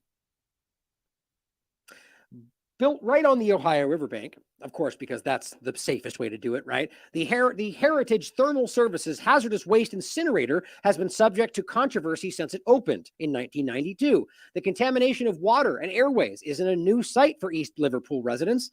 In an article published by local news station in February 27, 2023, the history of lawsuits is cataloged. In 2007, the incinerator, the same one they're telling you they're being used right now to take care of this problem, then operated under the name Waste Technologies Industries, or WTI. They agreed to pay more than $750,000 to settle the claims over emissions from chemicals in storage while awaiting incineration. In 2015, the EPA said the hazardous waste incinerator released dangerous toxins into the air over the past 4 years, exposing those nearby to chemicals that can cause cancer, miscarriages, and early death. In 2016, plaintiffs Save Our Country filed a lawsuit against Heritage Thermal over excess emissions in the U.S. District Court of the Northern District of Ohio. The case was settled. Now realize, what you're going to hear in other arguments is that the EPA stepped in and they made it safe. Well, explain for me how in 2007 they can step in and then it's still dangerous. Or in 2015 they can step in and yet it's still dangerous. Right? I mean, it's very obvious that they don't really make it more. They step in and manage. In 2016, it was still hurting people, even after the EPA stepped in and made it better. The pollution and harm that comes with the way hazardous waste is treated and disposed of isn't an isolated case, right, related to this one location, Heritage Thermal Services in East Liverpool, but rather just another ubiquitous problem that comes with the way industrial processes are handled, or the lack thereof, the lack of care for them. Although patterns of behavior can vary easily can easily be recognized and established, as was discussed in a report dated February 8, 2022, for the PFAS Project Lab. Quote, the city's East End neighborhood is home to a hazardous waste incinerator with a checkered past. This is 2022. For decades, the facility on the banks of the Ohio River has faced fines for violating federal air quality laws and accusations that its toxic emissions have damaged the health of the surrounding community. Now, the plant is working to burn hazardous waste sent by the U.S. military, a process that Alonzo Spencer, a local environmental activist, is doing all he can to stop. Spencer's organization, Save Our Country, sued the federal government 2 years ago in an attempt to prevent hundreds of thousands of gallons of toxic firefighting foam from being incinerated in facilities like the one in East Liverpool. So they know this, guys. And even when they were doing this 2 years ago, they knew there was a problem there and they just don't care. The same reason that once we become aware, they outsource it somewhere or other places in the world. Because they care about human life and safety and equality? And no, guys, because they care about their agenda. Burn pits are one of the largest contaminations of the world, as far as I can tell. Now, it says in his original article on the train derailment, the link is here, you can check out, you heard that the EPA was refusing to test for dioxins. Now, earlier, they were. Then when you got put to it, they said they were talking about it. The point is, they said, do it, Norfolk, and nothing has happened since. But the reason they gave, and this is what we were talking about, was that because dioxins are already prevalent in the environment at high rates, and that there was never a proper base statistic provided to compare to current levels, which is not even accurate, as we proved on the show. But so they argue that it's high, but we don't know, so we can't just test, and then we don't know how to make sense of the data. But yeah, we do. They are essentially arguing that they would not be able to tell if the area was toxic due to the derailment, or if toxic levels were simply just present in the environment already, which, by the way, is because of their incompetence and malfeasance to begin with. This raised a lot of red flags. He says, why is the admission that dioxins are already prevalent enough in the environment to be dangerous not a headline in and of itself? One of the things I've been asking the entire time. This logic follows for all highly dangerous and infinitesimal chemicals in the environment that were undoubtedly worsened, or at least dangers surrounding them were heightened following that derailment. The EPA won't test because they don't want to reveal to the public that contamination of the environment is already a ubiquitous problem that we just have to deal with. This isn't just a working theory either. The EPA's own document, the Drinking Water Health Advisory for PFAS or PFOS, released in May of 2016, found this alarming fact. The link is right here for you to read for yourself. PFAS was detected in the blood serum of up to 99% of the U.S. population between 1999 and 2012. In case you didn't hear that properly. One of these other levels of chemicals in the same family that are dangerous in their own estimation, their own test, was found in 99% of the general population's blood in 1999, 2012. So you're telling me post-2012, they were able to figure this out, and yet we weren't being told about that? There was no real actions made to actually stop the problem? You starting to see the bigger issue here? It would be damning enough if this was only the only piece of information revealed in the EPA's own documentation, but it's not. PFOS and other PFAS have been reported in wastewater and biosolids as a result of manufacturing activities, disposal of coated paper and other consumer products, and from washing of stain-repellent fabrics. So they're very aware this has been bleeding into the atmosphere or the environment for decades. Now, they pretend that they were doing something about this, but as far as I can tell, it's only gotten worse, and the manufacturing processes are gigantically worse. Or things like benzene, for example, where you can prove that they've been aware it's been super dangerous since its inception in regard to how it's being used. And you find it in toys and sunscreen. It's everywhere. How do you make sense of that? It's either sinister, like actual harming you intentionally, or they just don't care about you. Either one should be pretty concerning. Lastly, he says, ultimately, the story of the East Palestine derailment shines a light on the bigger role that the EPA plays in avoiding and sometimes outright refusing to deal with serious environmental and health concerns that come at the expense of our industrialized world. That's likely what the EPA's real mandate is, to just gaslight and maintain the illusion that these things are necessary, to the point to almost saying that these things are expected. Oh, you know, one thing let me finish reading this and I'll show you one thing I forgot to show you. It's saying that the Harvard Edward J. Safra Center for Ethics sums up the entire situation. The EPA has a vast mandate, protecting air, water, land, and people from pollutants. But year after year, through both Republican and Democrat administrations and Congresses, strong economies and weak ones, the institution fails the American public in many ways. The evidence abounds. Of course, they don't want to talk about that. And if you point out you're a conspiracy theorist, despite the fact that it's easy to prove, reports by the Government Accountability Office, formerly the General Accounting Office, EPA's own inspectors generals. I hate that. Inspectors general is actually the way it's spelled. And the media have long documented EPA's inability to guard Americans from toxic chemicals, mining waste, leaking Superfund sites, greenhouse gas emissions, contaminated water, air pollutants, and other hazards. Now, you could argue that's just because they can't deal with it, but isn't that a problem in and of itself that no one wants to talk about? but it's quite obvious they take actions that allow, this is obfuscation, guys. For a government agency dedicated to protecting the environment, ostensibly anyway, there is a laundry list of negligence and malfeasance that has resulted in the direct harm of both the environment and the general health of the public. Although steps have been taken to reduce public exposure to harmful chemicals, he points out, for example, California's public health goal for TCDD in drinking water, again, showing you that they're very aware that it's there, alternatively acting like we don't know what it is when it's important. It seems that either these come too little or too late. Or, on the flip side, that pollution is allowed to scrape by with minimal consequences. The EPA never seems to be the one mitigating damage outright. Rather, they simply respond after unacceptable levels of pollution, likely because it's too hard to hide anymore, and chemical exposure have occurred, and their response is minimal. It's a far cry from what's expected of an actual regulatory agency, leaving environmentalists to pick up the pieces in legal proceedings and nonprofit on the ground labor through testing and mitigation practices. East Palestine and surrounding residents should be aware of the risks associated with the proposed solutions to the problems created by the uncontrolled burn that took place on February 3rd. Absolutely crazy. So here, I want to show you this other a map really quickly, actually, just to show you the location this is going through. So here's the map, right? So we talked about them shipping before outside of Ohio, just so you guys understand where East Liverpool is. I mean, this is less than 30 minutes away from East Palestine. I mean, think about the insulting reality that they're literally shipping this stuff 30 minutes away in a location that I argue is not going to deal with this. At the very least, even the shipping process allows this to be more and more problematic. I mean, we already showed you examples of trucks tipping over on the way to their locations. I mean, everything about this seems problematic.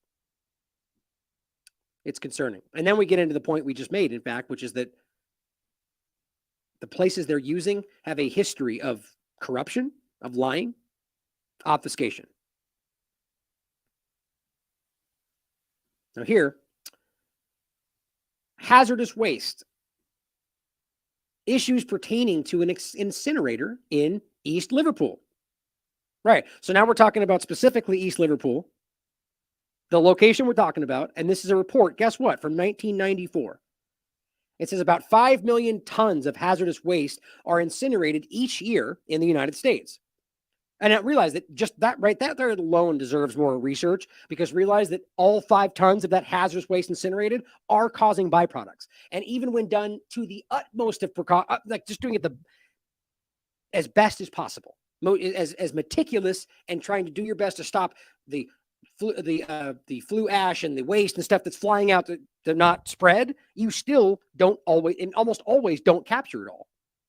So realize that this seems like a willful ignorance to what this could cause. But it says about half of this is burned in 20 commercial incinerators and 24 cement kilns. Now that's what kilns are, what I understand it, are the sought after best possible scenario for dioxins. But again, most of the experts you talk to would tell you that there is no ability, there is no way to actually get rid of dioxins. There's a lot of the discussion about the incinerators. Now that's what should be used. So that's how it gets framed. But when you really dig in, it turns out that most people argue it's not even possible, that they cannot be that they've created a byproduct that's so dangerous because of what they've done. It's not something that's naturally there. They've created this that they don't know how to get rid of. So they just move forward. Now they just tell us that that's the best possible way. Public opposition to incineration has been strong in recent years. Some have become skeptical about the management of commercial incinerators, the ability of government agencies to regulate them, and whether existing laws and regulations adequately protect the public and the environment. Of course, that whole conversation got shut down. Nobody's even talking about that anymore. But the point was, it never really stopped. What they're doing is dangerous. What we need to do is stop manufacturing dangerous things to burn. But of course, profit and control in corporate industry is more important than your life. A hazardous waste incinerator run in East Liverpool, Ohio, has become the focus of national attention. So they have a nationally concerning incinerator that is currently being used to get rid of 30 minutes away the things that they're sending from East Palestine. It says by which the EPA approved permits for the facility, showing you yet again the EPA is approving a place that is repeatedly shown to be not doing its job. What does that say about the EPA? This report examines the operational control and ownership of this WTI at the time, which runs the East Liverpool incinerator, and whether its hazardous waste permit is valid, whether EPA and the state of Ohio have complied with these regulations, and EPA's ability to ensure that human health and environment are protected during the operation. There's a bunch in here. Make sure I don't miss something. Big, long document. I think that was one right there. So this says under conclusions, and this is a few different parts of this. This is one of the conclusions. It raises questions of whether the operational control and ownership of WTI has legally changed without a required modification of their permit. Opponents also have questioned whether, as a result of these changes, their permit is valid. The point being that they argue that the EPA might have been playing it fast and loose to allow this place to have a permit. In modifying the permit, the EPA, in effect, waived its own procedural regulations. Now, of course, the study finds that, well, if we look in technically, the argument can be made from Supreme Court that the EPA has the authority to modify these things. Well, that makes no sense at all. Why then have these kind of regulations if apparently you can allow the EPA to modify them when it suits their interest, which is what they literally argue. So it's within their prerogative to change the blah, blah, blah. Okay. But the point is, regardless of whether it was legal, the EPA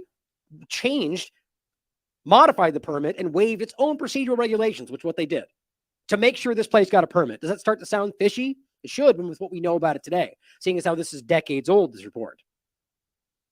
This report was before we were hearing about, actually, wait, make sure.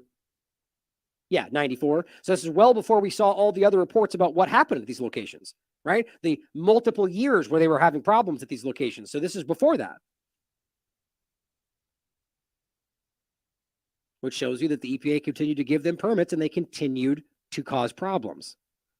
Now, what else does that begin to look like other than a Neil Ferguson scenario, right? Where you're essentially being paid to be the scapegoat in a way. Then these are just my opinions. There we go. Under study results, it says these are just a couple of interesting points that are in addition to this. Of the 427 children that were tested during the screening period around this area, results show that 16 of them had high levels of lead in their blood. Do you realize that's 26%? 26% of the children around this incinerator had high levels of lead in their blood. Now, that's not even that crazy because this country is overwhelmed with the lead. And like Flint, Michigan was just one example that still apparently has never been fixed, because that makes sense. Well, it should, because we're watching East Palestine go through the same treatment. But the point is that lead, Derek Rose has written about this. Our water in this country, the infrastructure is collapsing. And that's why we're talking about using PVC pipes for new ones, even though that's just a new problem. We're getting rid of lead, but we're giving you dioxins and all the rest of the byproducts from these disgusting pipes. But on top of that, we just showed you the inlay resin discussion. Remember that? That's what they're using instead, because, well, it's too expensive and time consuming to just relay new pipe. So we're going to use this stuff where we pump in this resin, we inflate it, we heat it into its place, and then we use it. My God, it's incredible. I mean, let me see if I even have that still.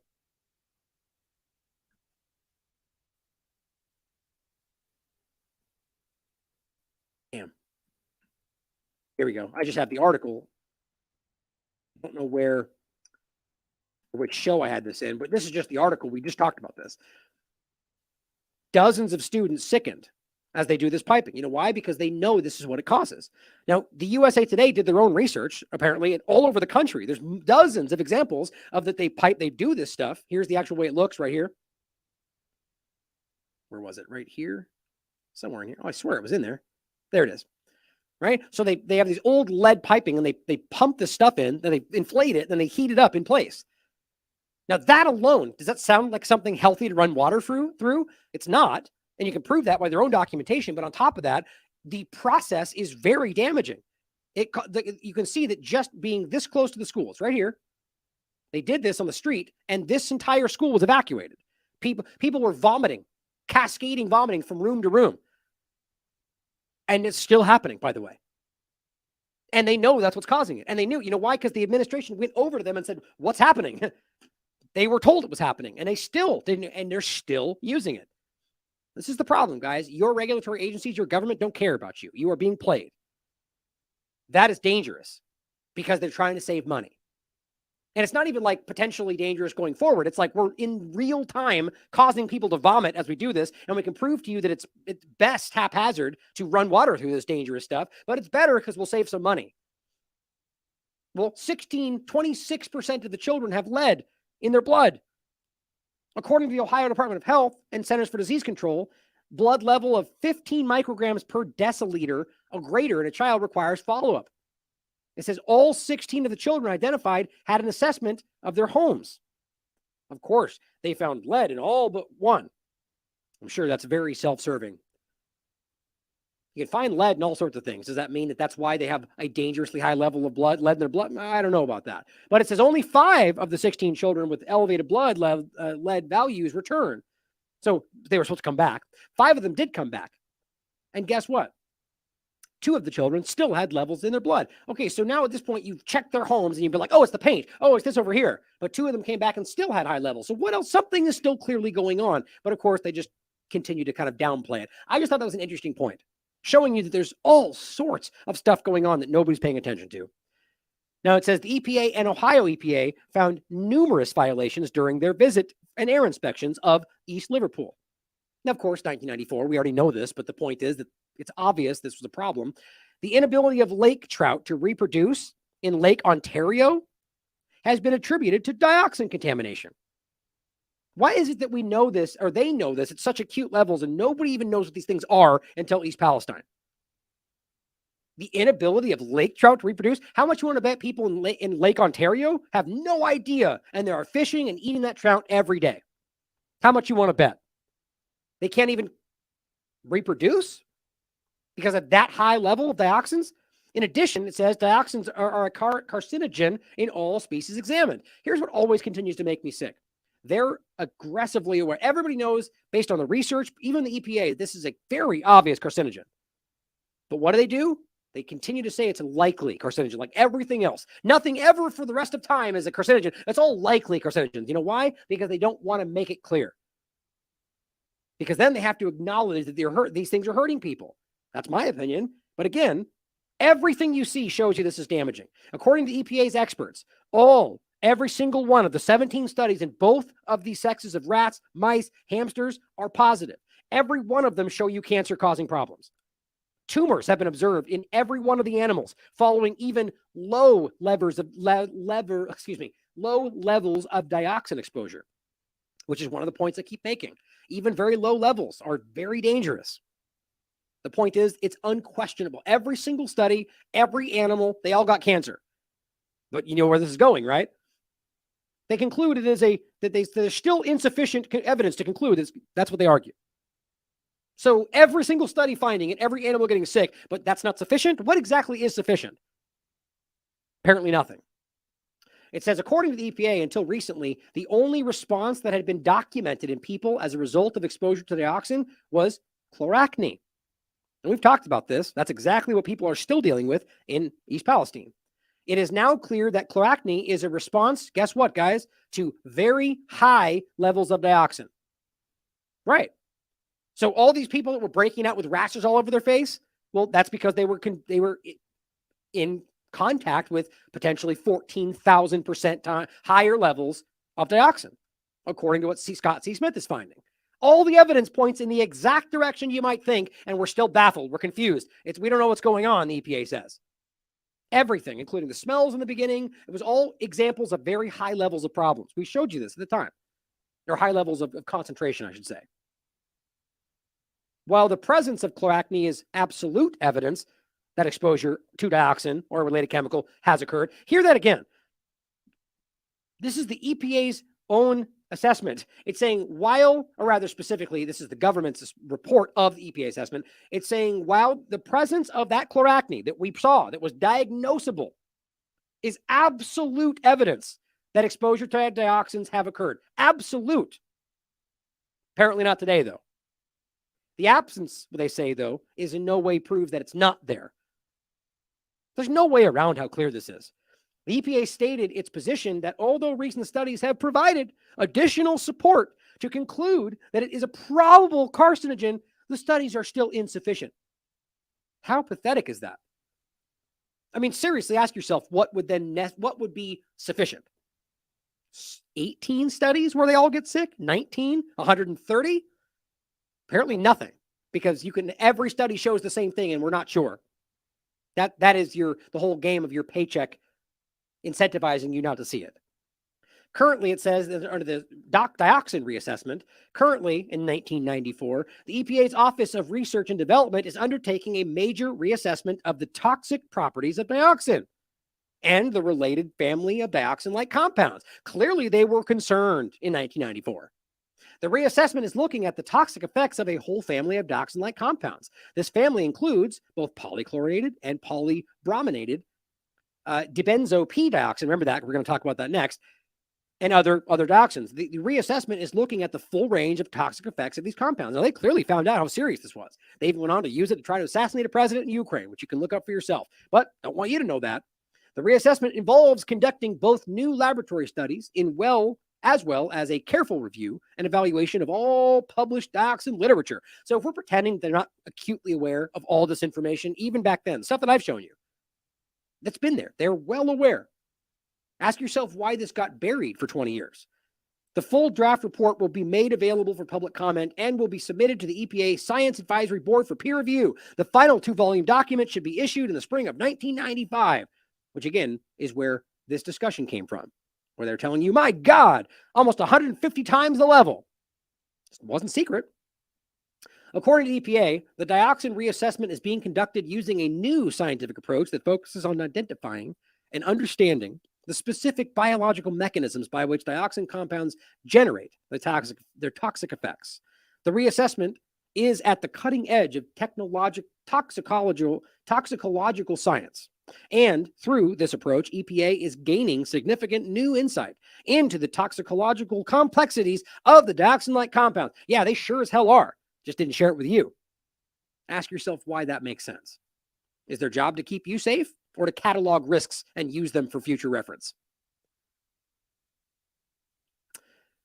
Here, well, again, this was just their report showing you this was everywhere. And they're telling you, oh, this was the other part too. As dioxins become airborne, you mean like in East Palestine? It travels thousands of miles away. Yep. I'll show you this one as well. A report that goes all the way to the year 2000, I believe. Yep, September 2000. What is this talking about? Long-range air transport of dioxin from the United States to locations all the way in Arctic Canada. We went over this in depth. This is an Inuit community, what some people call incorrectly Eskimos in some cases. In Arctic Canada, there's not a dioxin location within 500 kilometers. This is what the report says.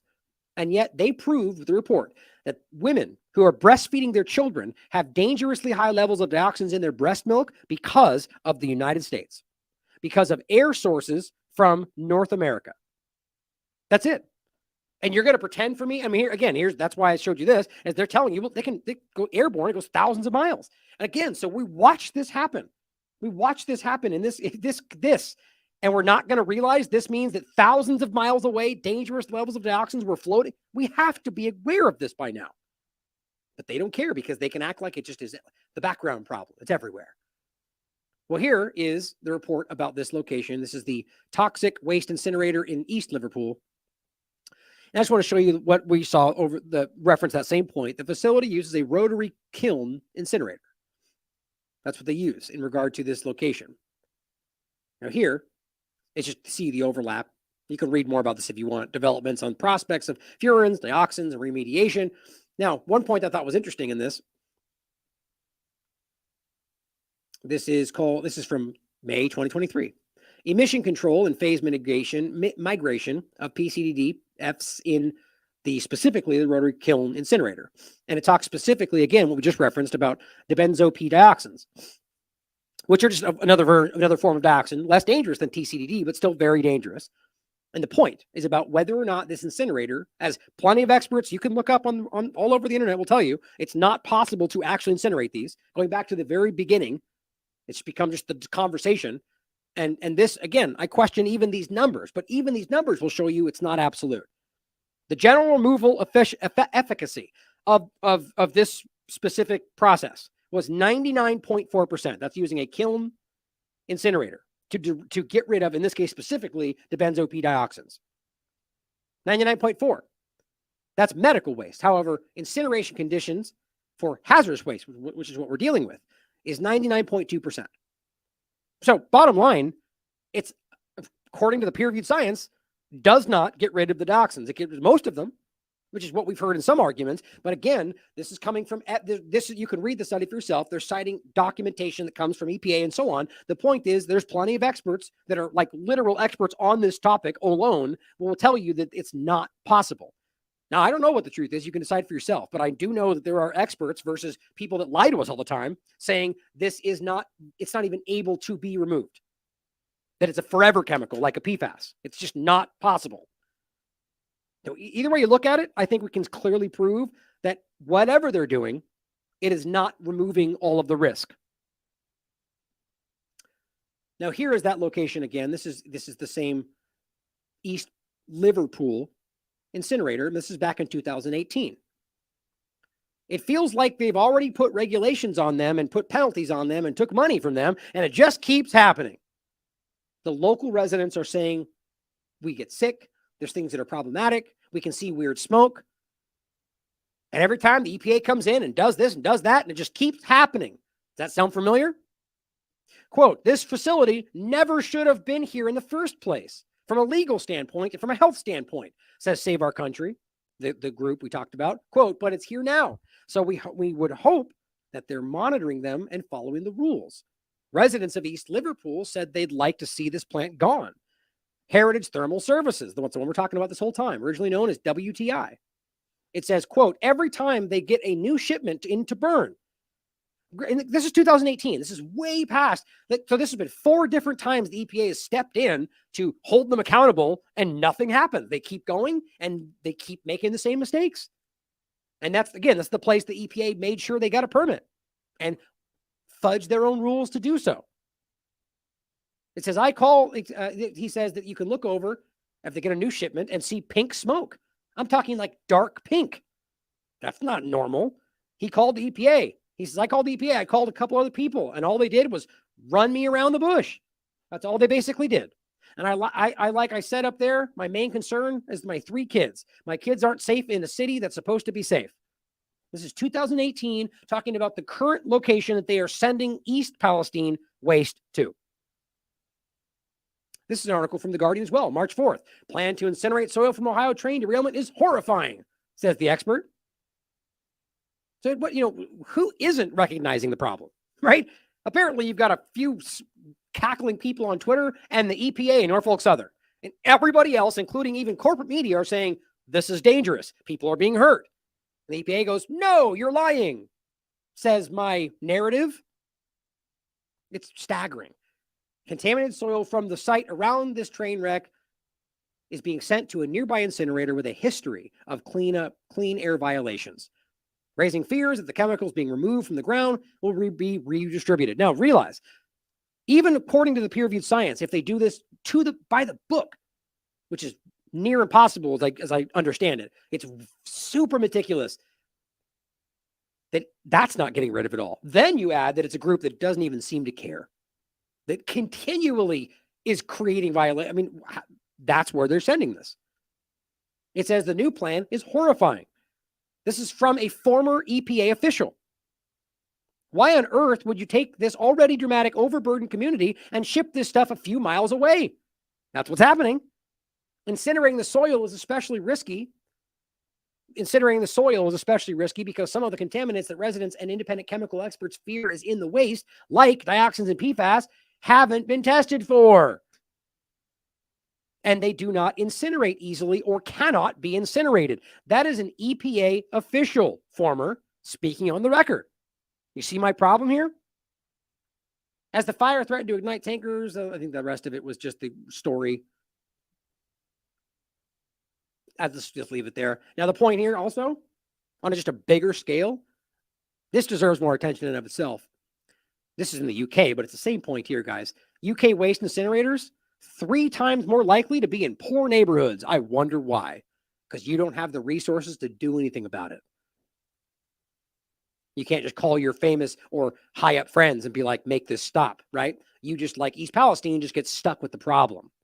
Well, here's a study from 2019, long-term fate of Agent Orange, otherwise known as TCDD. That's what this is. It's a combination of these herbicides they pretend was accidental. Turns out they were using a chemical weapon, guys. Shocking.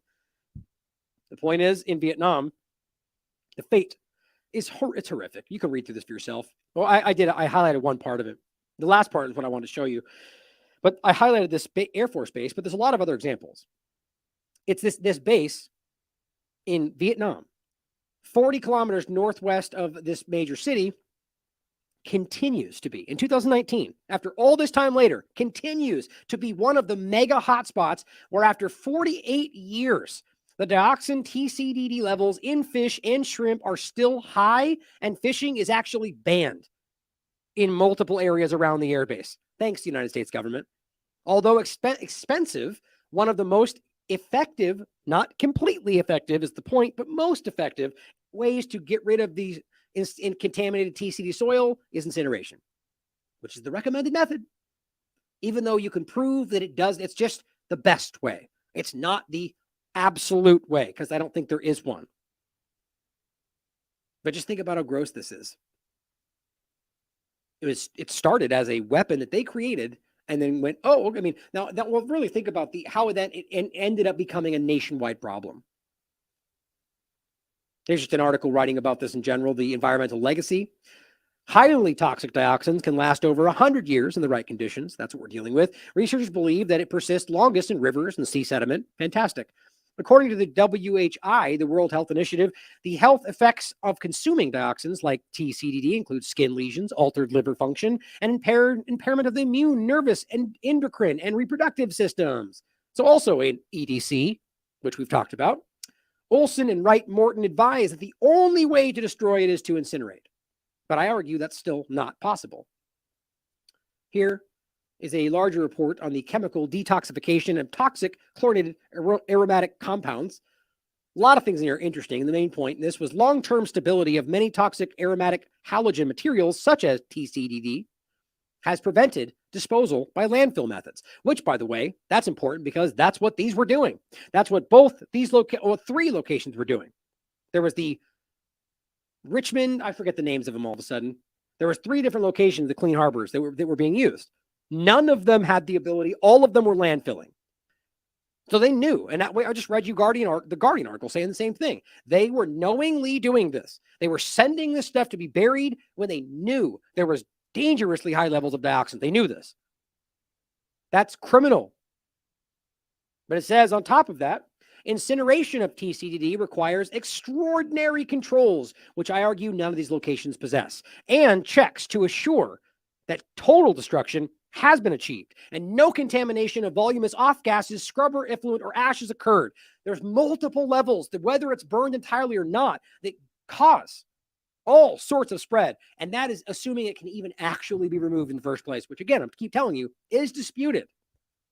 But realize that the flue ash and all these different conversations, that's the ash that blew off when they burned this. There was nothing stopping that. Thousands of miles that stuff floated. High levels. Well, here's the other one. So I think we can pretty clearly point out this location is, any location for that matter, is, first of all, this location is problematic because it's rife with historical problems and no accountability. And everyone around the area is going, why are you letting them do this? It's a dangerous location. And they never, we've caught them over and over, which is just crazy to me. But then you got the Vickery location, the place that they said they're sending the liquid waste. Well, let's look at that. Well, I mean, we don't even need to dive any deeper on this, right? First of all, Vickery is another place that's trying to dispose of this stuff that seems kind of more residential, quite honest. But either way, it's liquid waste. So they're sending this to a location that's quite literally, and I'm going to show it to you right now, dumping this in the ground. Not landfill, but the deep well discussion. There's dioxins in this, without question. PFAS, all sorts of things.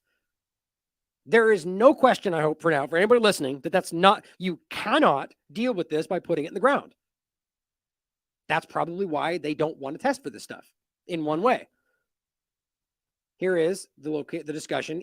Hazardous liquids from East Palestine being hauled to Vickery site. More than 94,000 gallons of contaminated liquid from East Palestine are being disposed or dumped in the ground at Vickery Environmental Inc., according to Mike DeWine.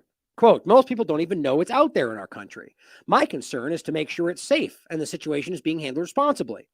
Basically, I've been told that the material that is even more hazardous comes in every day and the facility is equipped to handle it. Nope, not true. Complete fake news. That's what they want you to tell. Oh, don't worry, they deal with all sorts of dangerous things. Okay, so what is it that you think they're dealing with right now? If you say dioxins, then you're lying because it's not more dangerous. The TCDD is more dangerous than literally anything they've ever handled before in their lifetime. It is the most dangerous chemical that we know of. So when they say this, that means they either don't know what they're talking about or they're lying about what they're dealing with. I think it's probably both to a degree. The Vickery site, which is in the Townsend Township of Sandusky County, operates four Class 1 hazardous underground injection wells that are about 2,900 feet deep, according to the EPA. 3 other injection wells at the site have been plugged and abandoned.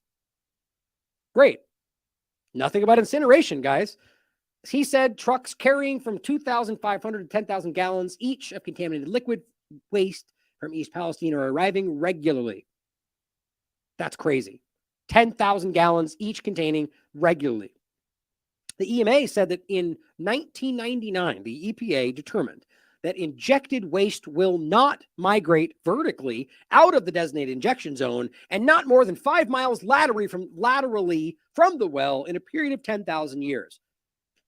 I guess we'll just take their word for that, right? The FDA is to give us 75 years. Like, it's just like, okay, give us a time to, well, nobody will remember what's going on anymore. Do you think by the year 2050 that anyone's even going to remember that that's what, I mean, think about how this game is played. This is the same EPA that's screaming at you that nothing's even happening right now in East Palestine, but we're going to trust them that they can dump this in the ground and it just won't come back up. Yes, it's very far down, but even think about it like this. They're saying that it won't move laterally for 10,000 years. Well, isn't that still a time frame? What about the people that will exist in that? I mean, the point is you're still kicking this down the road no matter how long. That's pretty stupid. Like, the point is that if they're acting like this is something they're going to deal with, and they argue they know there's dioxins, which they don't want to test for, putting it in the ground is a guaranteed way to make sure that it's not dealt with. Now, one thing, by the way, I noticed it says this story has been updated. So as always, I went to try to find the Wayback Machine to see if it was updated. I found something strange. On a quick side note, I keep seeing this, guys, and it makes me really nervous. This URL has been excluded from the Wayback Machine. How does that even happen? How does the Wayback Machine allow that? Or if maybe it's outside of their control. That's not the same as not being there. That means it's been excluded from this. That's weird. Too bad. I guess that's gone, right? But here is the Vickery Environmental Inc. page where it simply shows you, makes it clear what they're doing. 4 injection wells are used for waste disposal on an as-needed basis. On average, 1 or 2 wells are in operation at any one time. The injection rate typically averages 40 to 90 gallons per minute for each well in operation. So, I mean, in case you're unclear about this, they are literally just dumping this into the ground at approximately 2,800 feet below ground level. Because they argue that is below groundwater. Do we know for sure that doesn't end up in some, drifting upward? I mean, how do we know this stuff? We're taking their word for it, and we've caught them lying over and over. It's crazy to me. What are underground injection wells used for? Now, you already get the point, I think, where water and other substances are injected into the earth. So it's not like there's some kind of secret here. They're dumping this into the ground and are used for a wide variety of purposes. The EPA regulates around 850,000 underground injection wells. So these are all over the country. They are dumping dangerous things where they just say it's deep enough.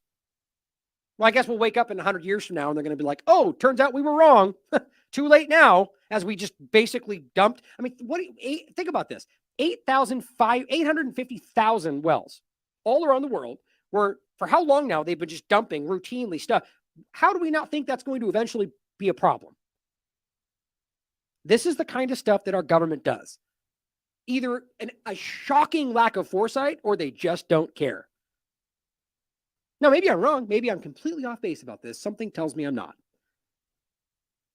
I don't think everybody's aware that that's what's happening with all this stuff, let alone with the most dangerous chemicals we know of.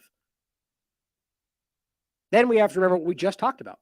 Andrew Welton just made this point. Well, there's probably a reason that instead of dealing with this, they leave these huge tanks of water out in the open to be rained on, which then in and of itself spreads the problem. That's clear, but also dilutes the problem. We are watching a massive time cover-up. They are hoping this drifts away and spreads into the background so they can just go, oh, it's always been there, as we've talked about before. This is unreal, how obvious this is. Now, let's shift into another conversation. Well, I wanted to leave this with you in general as well. A Substack post, Dioxins, an Ohio train derailment going into the, Scott did an overview of a lot of this stuff. There's important stuff in here. Scott C. Smith interview where we interview him and discussing what he's finding, and he still is. And then, Andrew Welton also point, just a random associated point. This is from a few days ago. They said, someone smarter than me, tell me what's going on here. This is in Illinois. Andrew Welton chimes in and just simply says, the open discharge of plastic manufacturing waste in Illinois. I can guarantee you that includes all sorts of things, including dioxins. It's quite literally pumping right into the middle of the street, into the middle of your town. It's almost hard to wrap your mind around. And I think it's clear why they are almost unwilling to admit that they know this, because how do you stop all of this? There's regulations and laws and decades of this stuff. If they just stepped up and said, pause all of it, I mean, industry would collapse. We should do that, though. Absolutely. Screw all of the corporations and their industry. Tough it out when you don't get the products you want. We should care about our health. But the point is the EPA isn't willing to do that, I would argue, and we just watch it continue to roll forward.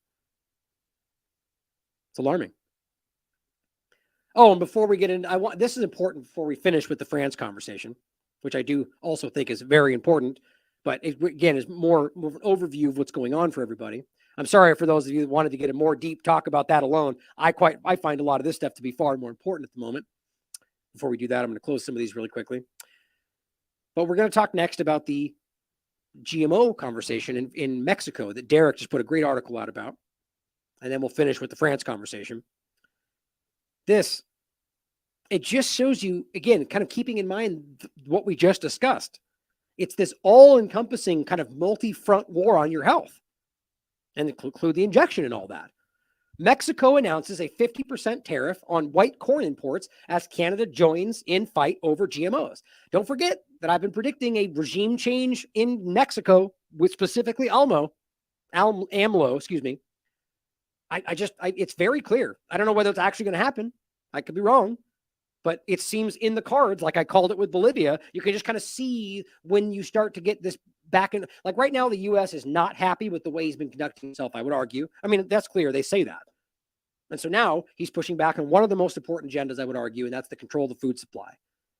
Mexico's battle for food sovereignty took another step forward over the weekend as President Andres Manuel Lopez Obrador, known as AMLO, announced a 50% tariff on white corn imports.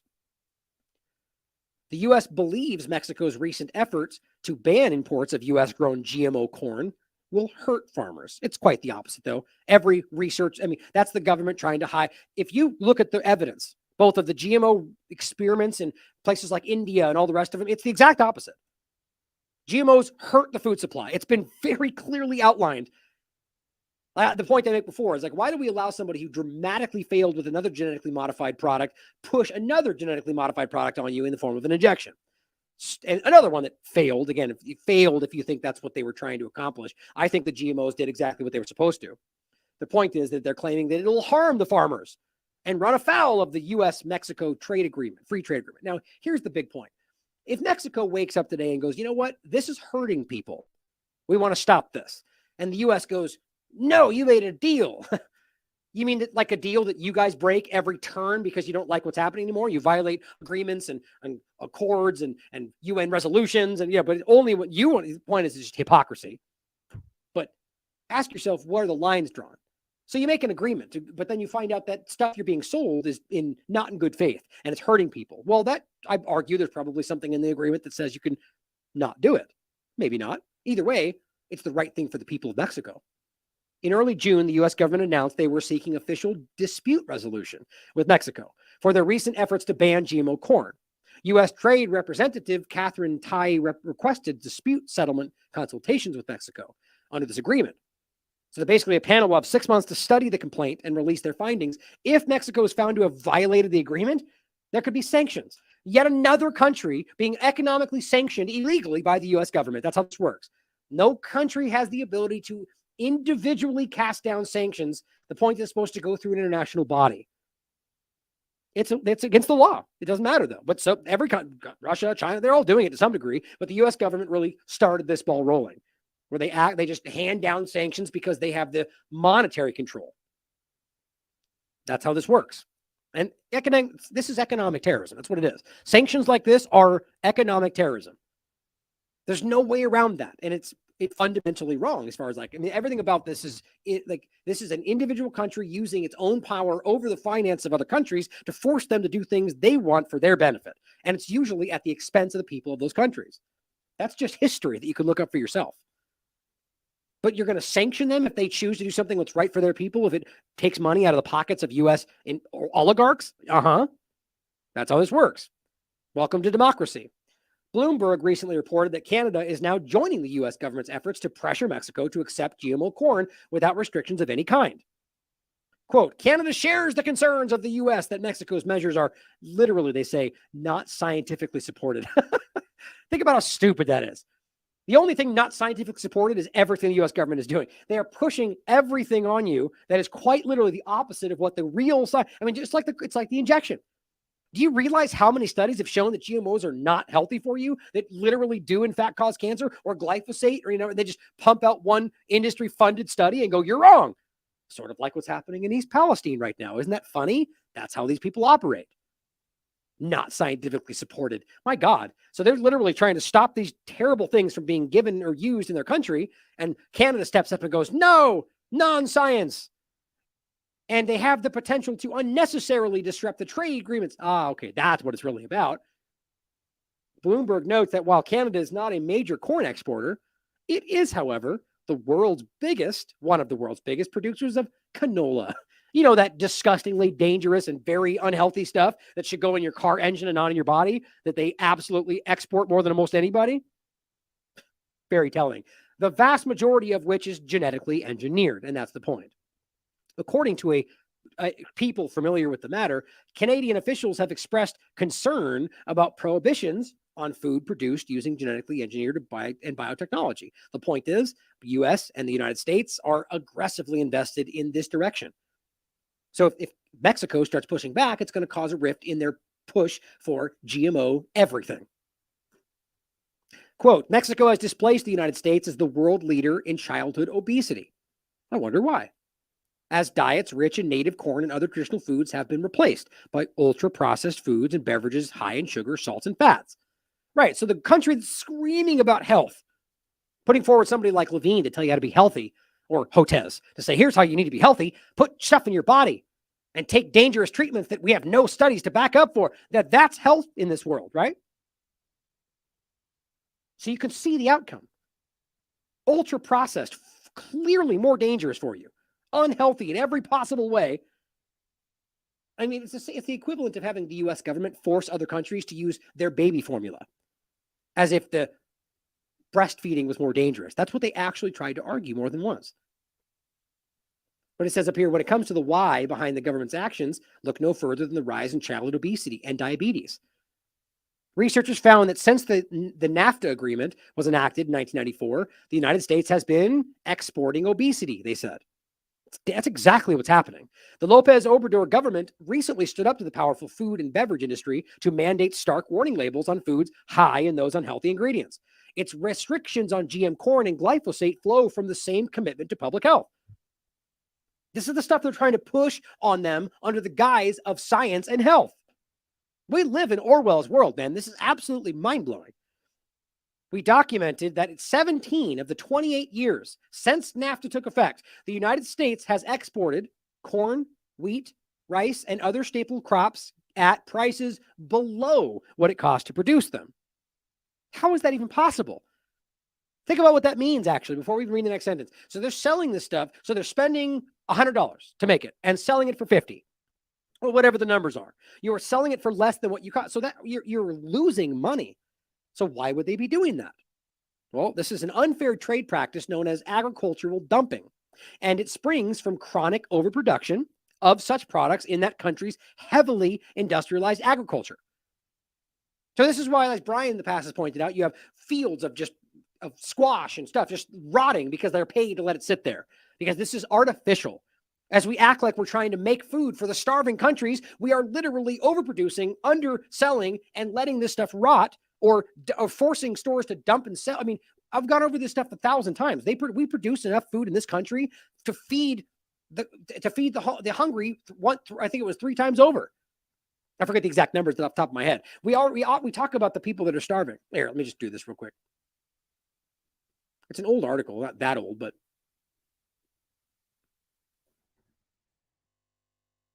I've brought this up many times. And the numbers have only gotten more obvious since this article, but I wrote this, I think, in 2016. And the point was, let me find the spot here. So it's saying the United Nations estimates, where was it? Yeah, right here. So it says, for the past 2 decades, the rate of global food production has increased faster than the rate of global population growth. The world, not the United States, the world already produces more than 1.5 times enough food to feed everyone on the planet. The links are all in here. You can look at it for yourself. That's enough to feed 10 billion people. This was 2016. That's the peak expected in 2050. Currently, 1/3 of the food produced worldwide ends up in the trash every year for a variety of reasons. The United States is by far the worst, with about 60 tons of food wasted annually. This means that world hunger could literally be solved by simply utilizing the 33% of the world's food that is wasted. It's a joke. They laugh about this, I would argue, to people that act like we're growing fake things to feed the planet. The amount of wasted food is almost as outrageous as the reasoning behind it, and one of those is they need things to look perfect. Not discolored, perfect shapes. That's not how nature works, but why is that how the store works? You get stores that quite literally, or rather production places that get rid of weird shaped and colored things. And the stores do the same. And then they dump it behind the store and then pour bleach on it because you can't have it for free. We are a disgusting society in many different ways. Now, the last part was, currently Americans, this is 2016, waste almost 40% of their food. That's $165 billion worth of food every year, 20 pounds per person every month. This wasted yet perfectly edible food could fill 730 football stadiums. The percentage of waste has increased by around 50% just since 1974. In a time when that's just the current point at that time. The point is, guys, as they're acting like we need to do this to save everybody, it's very clear based on all the reality, all the studies and the current realities of our production, that we're lying to ourselves because there's something else going on. As we're leaning into fake meat and buying up farmland and burning down things. I mean, it's very clear that at some level, this is being orchestrated. That's my opinion. But however you look at it, why are we forcing them to take things that we know aren't safe, we know aren't healthy, which actually undermines their food supply, when we know that we have enough that we throw away right now? I think you know the answer to that. It's saying, it says, officials with the U.S. and Canadian governments continue to claim that Mexico's decision to ban or restrict the import of GMO corn are not based in science. So stupid. In March of this year, Mexico's National Council for Science and Technology hosted a webinar where they quite literally laid out the science. That's how dumb this is, right? The trust the science crowd are literally walking a narrative while we point to peer-reviewed science, and we're somehow anti-science. That's broken. This technology group, the Mexican government senior science department and this group organized several presentations from the scientists of Mexican scientists detailing the health concerns surrounding GM food and glyphosate, which is typically sprayed on GM corn. For the Mexican farmers who have been cultivating corn for an estimated 8,000 years, right, and the U.S. knows better, right, GM corn represents a significant threat. GM corn can spread via the birds, bees, and wind, resulting in cross-pollination between traditional crops and GM versions. We've shown you this for years. During his presentation, this individual, the director of Mexico's Biosecurity Agency Intersectional Commission for Biosafety and Genetically Modified Organisms, noted that, quote, Mexico has a rich store of exceptionally healthy varieties of corn. It is alarming to find that 90% of tortillas were shown to have traces of both glyphosate and transgenics. Well, there you go, guys. The biosecurity of Mexico is of utmost importance. I'm sad to say it's gone. It's the same reason that I keep pointing out that every member of the UK Parliament took a piss test and found glyphosate in their urine. The reality is that this is long since the battle that's long since been lost. The piss test heard around the world, I called it, and you can read it for yourself. Every one of them found glyphosate in their urine. This was in 2016. So the question is really about what we do now and stop what's going forward. The GM food they're pushing, the dioxins they're continuing to spread, right? We need to get ahead of this. National University biologist Ana Laura Bruglio, a biologist at Mexico's National University, made it clear that, quote, without healthy corn, we cannot have healthy people. The pressure campaign from the US and Canada represents yet another attempt at colonizing the food supply by targeting a nation with rich history of cultivation of corn. God, it scares the hell out of me what's going on with all this. But let's finish talking about France. It's weird that this refreshed. So, this is a story that I think is really being misrepresented on 1,000 different ways, and I think that's part of the intention, I argue, personally. Now, this starts from the end of June, and we saw this, as is being reported, the death of a young man who was I believe, an Arab, or what was it? Was it Iranian, or was it, I forget now, I'm trying to think off the top of my head. It's in here somewhere. I'll get to it as I read through it. I don't want to guess. But so this was a non-local, let's put it that way, before I get to it. And that is one of the arguments for why we're seeing all of these uprisings of everyone's saying the migrants are over, there's such an interesting overlap to this. Look, right out of the gate, I think I should make it clear, and I've said this before, that so many people, especially the two-party illusionists, they're lost in that game, will tend to ignore, not listen to what you say if you just go afoul of one talking point. And somehow undermine the idea that you're somehow fighting for the globalists and the left if you don't acknowledge this is all a complete overrun of migrants taking over, whatever. Now, is there a game that's being played in that regard? 100%. No one should deny that there are open border, like the George Soros discussions and the idea open societies, no idea of pushing globalization, pushing technocracy, removing borders. This is a real obvious on the surface agenda. And that does include using migrants to affect that, to achieve that effect. But does that mean that's what this is? That it's just the byproduct of left policies? Well, that's a really clumsy and lazy way to frame this. Because that's happening all over the place. And it's not just, the point is there's something specific happening in France, either a Psyop, an agenda to drive this kind of unrest to achieve something, or a response to something that's not just because migrants are migrants and bad people. The inherent point is that these people are just bad.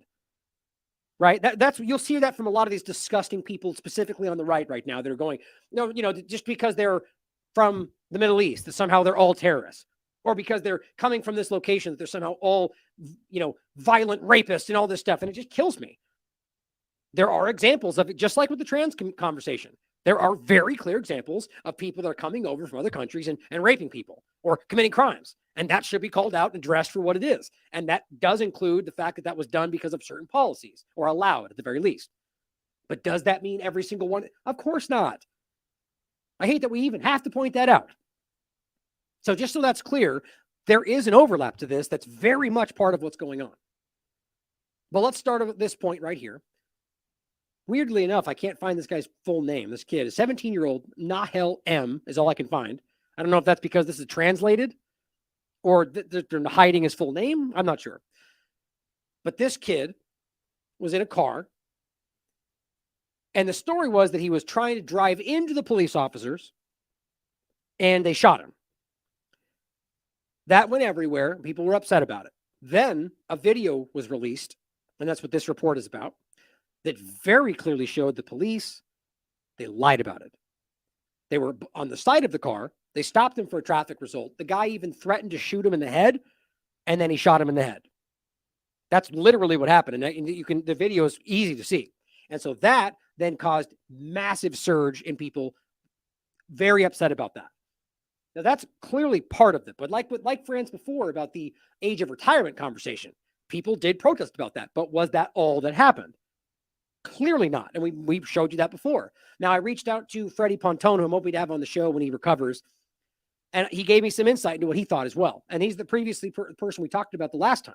That there is such an obvious agenda in France in particular from this. I mean, Macron himself is a globalist puppet as far as I'm concerned. A lot of these people are. But so what I think in part, and this is what he thinks as well, is that this is something being taken advantage of, arguably made to happen, so that they could take advantage of many different things, primarily in regard to censorship, shutting down conversations, controlling information around other things that are being exposed, and then just having top-down control over a population that is not taking it anymore. It's the same thing I see coming in this country right now. But I still argue the very last thing we should be doing, unless literally driven to it because of their actions, and I mean that like somebody's about to kill your family, that we should not be acting in violence. But I could be wrong. Plenty of people disagree with that. But my gut tells me that if acting in violence is exactly what they want from us, and I think that's what this is about, in part by the U.S. government pointing in France and saying, see, we can't just let people spread disinformation. That's what happens. We have to shut down, and we have to do it to you first before you guys do it to us. Speaking about the United States people. That's what I think. And before we get into the main part of this, let's bring this to just 3 days ago. Paris Olympics pool engulfed in flames on the third night of violent protests. This is from the Telegraph. It says a third night of protest over the deadly shooting of a teenager. Now, again, I kind of find it impossible to believe that all of this is simply because of one shooting. Now, if you think the shooting is really the reason that they're all doing this, it has to be because, in my opinion, and that's one of the reasons one of the things people point out, a much larger concern that goes bigger than just one person. And this is about what we've been seeing. The overwhelmingly violent response from the French police. Completely elite. I mean, pretending we're all in democracies or, representative governments, right? That's not what's actually happening. You're showing your hand as an authoritarian state. That's what it is. You are stepping out with an authoritarian action and just beating people up in the streets and blaming it on whatever you want. So what happens in the United States, what happens in the UK. So here's France that's been doing the same thing. Or the yellow vests, where we see this massive movement and they just don't care. So the French people have had enough in one part of this. And so you see people stand up and start pushing back. Then you see the discussion, the overlap of whatever we're being seen, whether it's completely artificial, which I don't think it is, or manufactured, which I think it is, being pushed by the right side of this whole conversation, which it's all the migrants, right? It's all of these brown and black people that are pushing this and doing that and raping this and breaking stores. And okay, well, why then? Is it all a manufactured thing? And then, okay, then explain why that's overlapped with the shooting of this kid and why there are very clear examples of French protests taking place. Okay, well, you have to consider them both. If you think that you have a bunch of manufactured riots on one side of it, well, that you have to at least consider that it in the same discussion as the real ones taking place or the protests.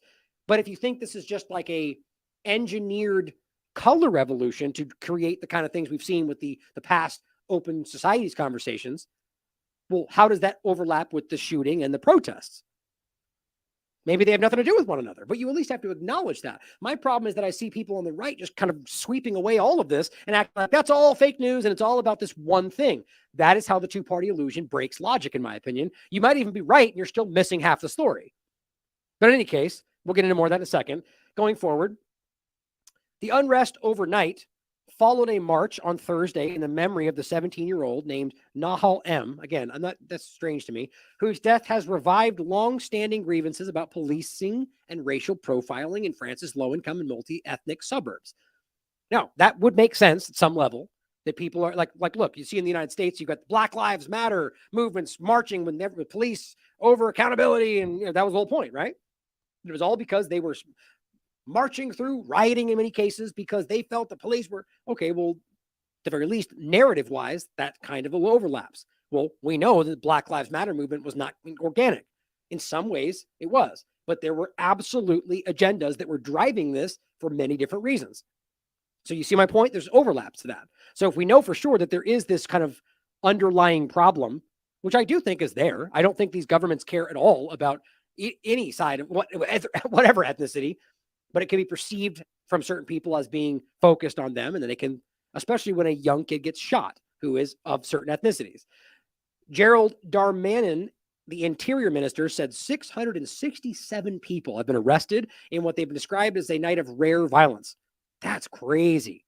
667 people. As you can see here, justice for Nahal. And you can see she's wearing a hijab and all the rest of it. So, of course, this is being framed by certain people as being, I was pointing this out a moment ago, actually. There was a classic procession that happens every year that happened in Sweden. And just because they have different writing on them, people go, what the ISIS flags? And it's just like, God, we're so ignorant sometimes. Just because people are different does not immediately make them what the government wants you to think they are. People see this kind of look and they think terrorist. And that just shows our ignorance, or rather it shows the government engineered ignorance. Could it be? Of course. So too could the people standing over there that are completely white or completely black or whatever else. Anybody can be, and in most cases, it's not what you think. But overall, so here's the kid right here. It seems that there are a bunch of genuine people that are actually upset about what happened here. France has been rocked by successive nights of protests since Nahal was shot at point-blank range on Tuesday during a traffic stop, which was captured on video. In the first media interview since the shooting, Nahal's mother told France 5, "I don't blame the police. I blame one person, the one who took the life of my son." And so what's interesting is, so she's saying this, people are focusing on the point, but then of course you get protests that come out and burn things down based on the idea that it was because of what they did and it was focused on a certain community. Again, that feels like a color revolution possibility. She said the 38-year-old officer responsible, who was detained and charged with voluntary manslaughter on Thursday, saw an Arab face, a little kid, and wanted to take his life. Well, that's her opinion. Kind of feels like, at the very least, I find it hard to believe. I mean, I don't know. These days, there's a lot of people really angry. But the idea that he just was like, I'm just going to, I think at the very least, he'd be aware there'd be some kind of accountability. To me, it seems more like a police officer who just is unaccountable and felt this person was going to take action he didn't agree with, whether or not it was an Arab face. That's more, but again, maybe I just don't see it. The bottom line is it was an Arab kid and he was shot point blank and they lied about it. The Memorial March ended with a riot of police firing tear gas at several cars that were set alight. Now, was that because they fired on them first, or how's it go? The point is there's a lot of people arguing one way or the other. And as always, it seems like nobody even is able to suss that out when everybody lies about what they want to be the narrative. Now, here's what's alarming. When you go into this whole, the story and the video that came out, a voice is actually heard saying, "You are going to get a bullet in the head." That's the cop was on the record saying that to a kid, a 17-year-old kid. The police then appears to fire at the car abruptly as the car abruptly drives off. So you could argue, the kid, see, this is where you get into these police apologists where, well, the kid drove away. What does he expect? It's like, who can really say that? You'll find that online right now. So it's acceptable to shoot a child in the head because he drives away, or an adolescent? That's so crazy to me. And especially when he goes, "You're going to get shot in the head." So this guy is a maniac. Clashes first erupted as the video emerged, contradicting their efforts. Now, that's also what Freddie Pontone pointed out, that once that came out, that's when you really saw this surge. Now, what we're seeing, of course, and this is one thing that stood out to me, is the absurd argument that this is a bunch of social media lies, right? Macron blames social media, saying authorities will take steps to remove sensitive content and to identify those who call for disorder. Okay, so a video comes out that proves they lied about this. The government covered it up, and it's your fault. France, it's all you. It's your fault. You shouldn't be sharing the proof. Of course, it's not what he says. Fake news. We got to remove the liars. Like that's the game today. That's East Palestine. That's the EPA. We're all sick and everybody knows it. Nope, you're wrong because I said so.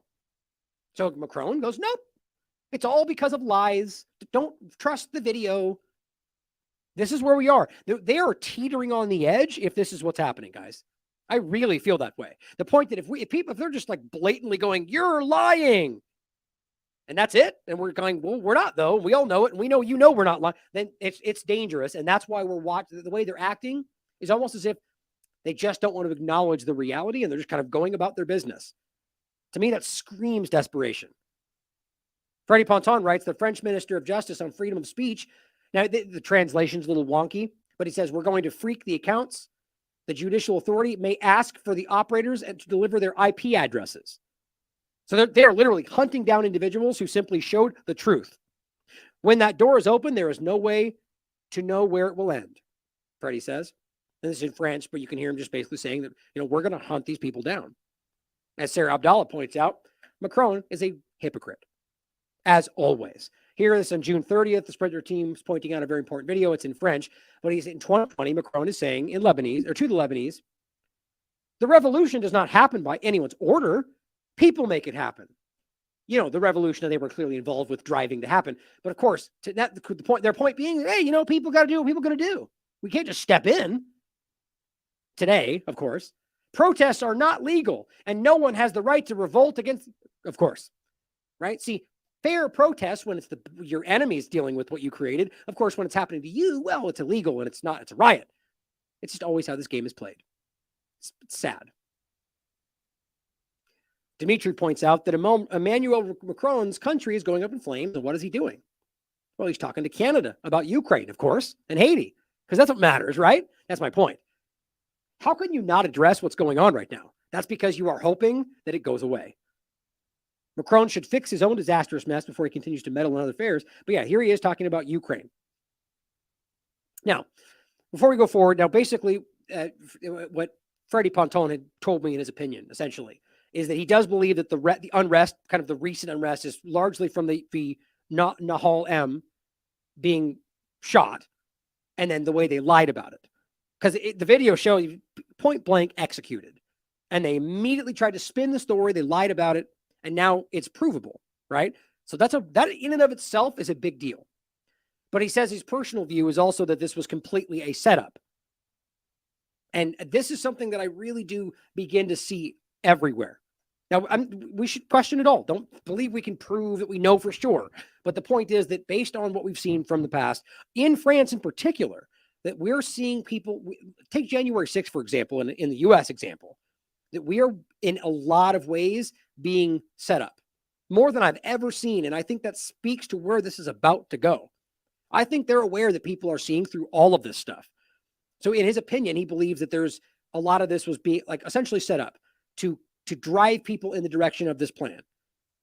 Now, I think I agree with him on one of the points that right now, and that's kind of what I was getting at, that on pretty much every front you look at, the government, at least in the narrative, are losing in very, very obvious ways. And I think they're a bit desperate to regain that control, as well as create a justification to set a state of emergency to where they can then initiate martial law, carry out all sorts of very serious actions. Now, that seems like a logical step. When you recognize that you no longer have control of the population, you have to create a situation that you can use to justify your actions.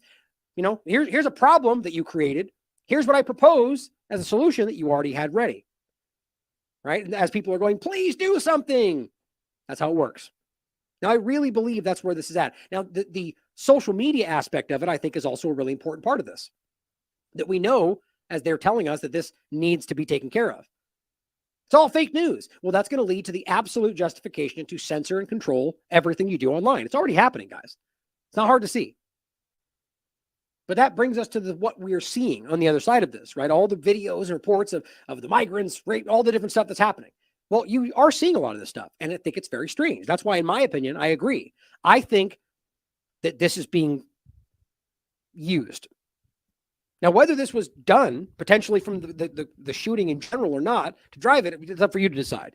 But I think what we're seeing is another color revolution level of action. I find it very strange that you see an Iranian flag. Now, what this video is, this person says, why are foreign flags being flown in London as the police are attacked? Now, I don't know why that's an odd way to frame that. It's not like some foreign flag militia, right? It's just a big crowd with a lot of people, and this guy happens to be holding an Iran flag. I think, a lot of these accounts are going out of their way, in my opinion, to try to frame this a certain way. But I do think that it shows, one, that it could just be an Iranian that believes that that's a kid, whatever. But overall, I find it odd that this video it seems as if you're trying to see this as a way to make it seem like there's foreign entities that are in fact driving chaos, which then justifies more action versus Iran or other entities that you want to blame for it. So as you got all these right-wing accounts that are going, oh my God, they're pushing, it's all these migrants allowing this and pushing this, and that's going to be used in the same way. So you watch the video real quick. So you can, oh, actually, no, I didn't download it. It's right here.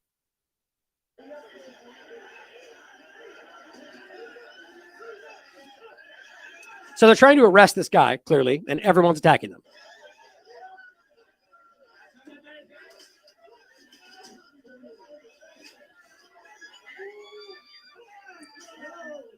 Well, what's weird, by the way, is that guy with the Iranian flag went up to attack the guy being arrested. So clearly, trying to force this into a certain narrative doesn't even work when they're not really, the guy wasn't attacking the police. Watch. They're throwing the stuff at the guy being arrested. See? Isn't that interesting?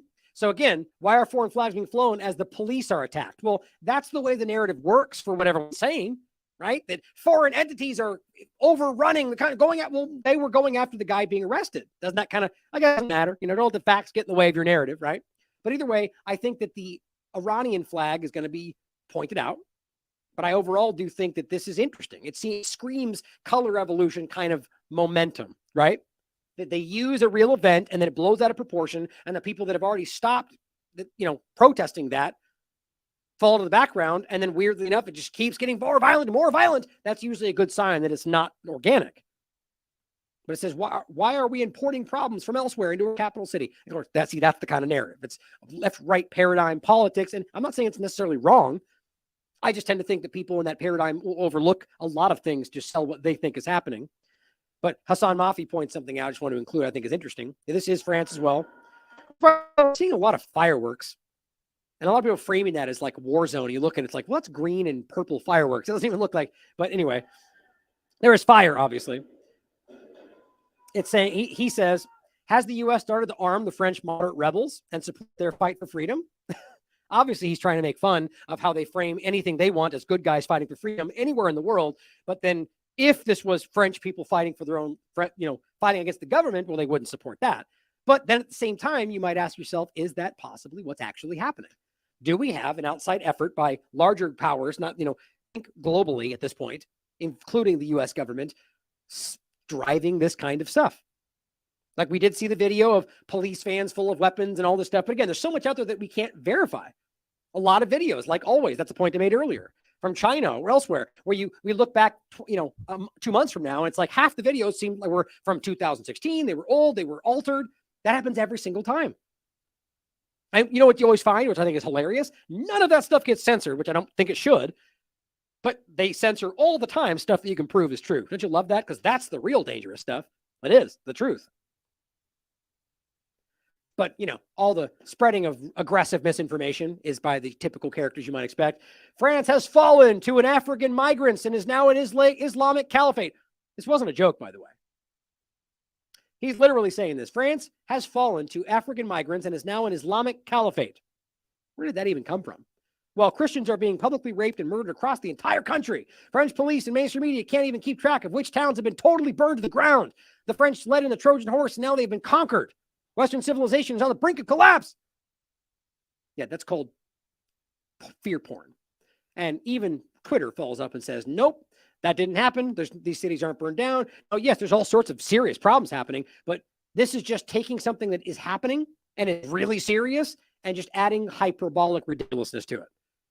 An Islamic caliphate? Like, it's just this.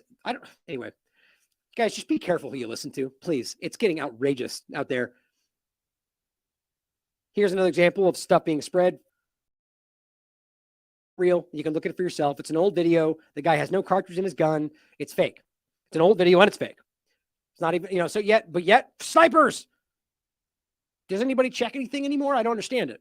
I make mistakes too. But so anyway, the point for me is that there's a lot of misinformation flying around, but at the same time, we can see a lot of examples of a lot of what would seem to be used to justify some kind of ethnic or racial change, which clearly is happening. That was my point at the beginning. You can clearly show that there's this almost forced integration, which a lot of people don't want.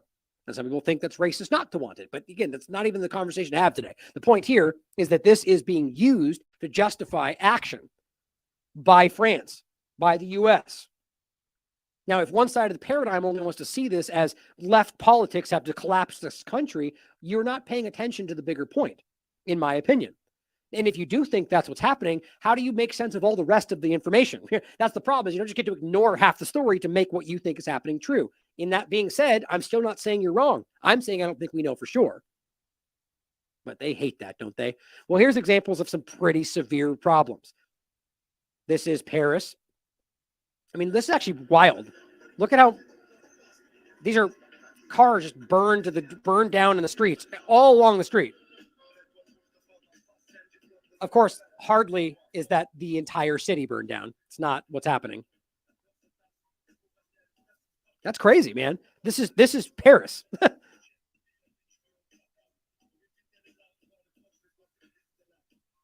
Wow. So the question becomes, is that why people upset with a shooting? I kind of find it hard to believe. What you tend to see with this kind of action is regime change tactics, color revolution. Right? I mean, you tell me I'm wrong, and I'm not saying I know for sure, but when we see this, the burned cars, the windows, the rioting tactics that are very similar, it's almost always stemming back to some kind of, U.S. aid, that kind of effort where we see them seeding these kind of agendas. Now, that's just my perspective, and I do take it from a sort of U.S.-centric perspective, and there's lots of other people involved, MI6 and you and so on, but ask yourself about an Israeli government, for example, why this makes sense with the story we're being told from the corporate media. I don't think it does. Jim Ferguson points out France is in trouble. The scale of these riots is moving into uncharted territory. If there was a mass uprising ever and their military would struggle to contain it, he's basically saying nearly 500 public buildings burned down, 667 people arrested, 249 police officers injured, 40,000 police and grenade. Now, this is just statements being made from people cataloging this. In general, I think there's a lot of dispute. This does seem to be reasonably accurate for what I'm seeing. But again, so much of this is up in the air, it's almost impossible to find the exact information. So question everything. But it does appear that this is very, very serious, which again does not line up at all with either an Islamic caliphate or a shooting that people protested about. Right? I'm convinced this is being taken advantage of. This is a psychological operation. There's people stepping in to drive this to where they want this to go. Never let a good crisis go to waste. Now, here are French protesters attack the home of the mayor and his family. Now, ask yourself, are these protesters? Same burned cars, the same kind of thing. The mayor of the French city has said his house was attacked. His wife and children were injured. In fact, the protesters began to hunt for government officials. It's starting to sound familiar, right? The attackers rammed my house with a car. They set fire to the car and then started a fire in my house. This to me, this is the kind of tactics we saw in Venezuela. It's what we're seeing in Ukraine. This does not feel like French protesters, does it? Now, you could argue this is the whole migrant narrative. Certainly could be. Maybe that's why they were sent in there. But I don't think there's enough evidence to make that conclusion. So this is alarming to me. With the Hotez house thing and how they're attacking and harassing me at my home. And like this begins to be, I think this is part of a narrative. That now, they're coming after us and we have to defend ourselves. You are the enemy. That's always been the case. Now they're going to state that as the reality. This is just wild to me. Okay. This is one of the most obvious to me. How does this make sense? So a protest for a shooting, and it ends up with fireworks going off every which way. People, this looks like, as somebody rightly points out, this looks like the Purge. This is a motorcycle riding along with a chainsaw running along, attached to the back of the motorcycle. This is ridiculous. And the guy right there just kind of jumps over it like nothing's going on. That does not seem legitimate to me. Doesn't seem like a normal circumstance. Check this out. This guy's got a chainsaw running on the back of his motorcycle. Are you kidding me? What in the world? It's just ridiculous. I mean, that's just It's like some DOD or like some CIA group was like, how do we make this like outrageous? Like how much you want to bet you could probably find a scene like that out of the movies The Purge? Somebody find that then it would make sense to me. To me, that seems comical almost. That's the kind of stuff we've come to expect from these government agencies. Now, here's what Kim.com puts out, which may be concerned. Now, I'm not saying he's even wrong, but I don't like that the way, especially, this gets framed in a way that makes me very concerned, and I don't think we should be thinking this. He says, what's happening in France? Well, I didn't mean thinking this. I mean, in the sense where this statement could be used to frame that we will be about to become violent. No, don't misunderstand me. I'm not saying that Kim shouldn't have said this or that he's wrong. Frankly, I feel some of this myself. But I guess what I'm trying to say is that I get very concerned that this is what they want from us. I hope that makes sense. I'm not even trying to diminish this. Here's what he says. What's happening in France will happen in the United States. When Americans realize that their country has been bankrupt by corrupt politicians and their billionaire puppeteers, they will burn power centers, media, and corporate headquarters to the ground. It won't be long now. I hate that. I would say that this is what I would frame this is what they want from us. Don't take the bait. The way that sounds, it's almost like, let's get ready to do it, guys. It makes me very worried. We should not take this bait. Don't be, just like with January 6th. You guys saw it. You didn't take the bait. Anybody, left or right, don't fall for it. This is concerning, though, but I genuinely think this is what it's leading toward. I really do. Now, last couple points in general, Sarah Abdallah points something important out. Lest we forget France's role in turning Libya from the country that had the highest standard of living in all of Africa into the war-torn, failed state with open slave markets, creating millions of refugees in the process, which again is part of the reason they're pointing refugees in France right now. Right? That's their policy that created this. Problem, reaction, solution, potentially. And she says, and France's role in destroying Syria by arming terrorists with the objective of regime change. Quote, France, along with the U.S. and other NATO countries, backed the anti-Assad forces and provided them with weapons, money, and training, which caused an overwhelming amount of migration. Which, of course, if you ask them, it's because they want to fight for a better life in France or the U.S. or fighting for freedom, right? No, they are running from what you've destroyed. They're running from the tatters that are their life that you created. They actually hate you a lot, but they have nowhere else to go. That's how this works. And I'm talking about the governments understand. And most of the foreign people understand that. Like with Iran or Israel or not Israel.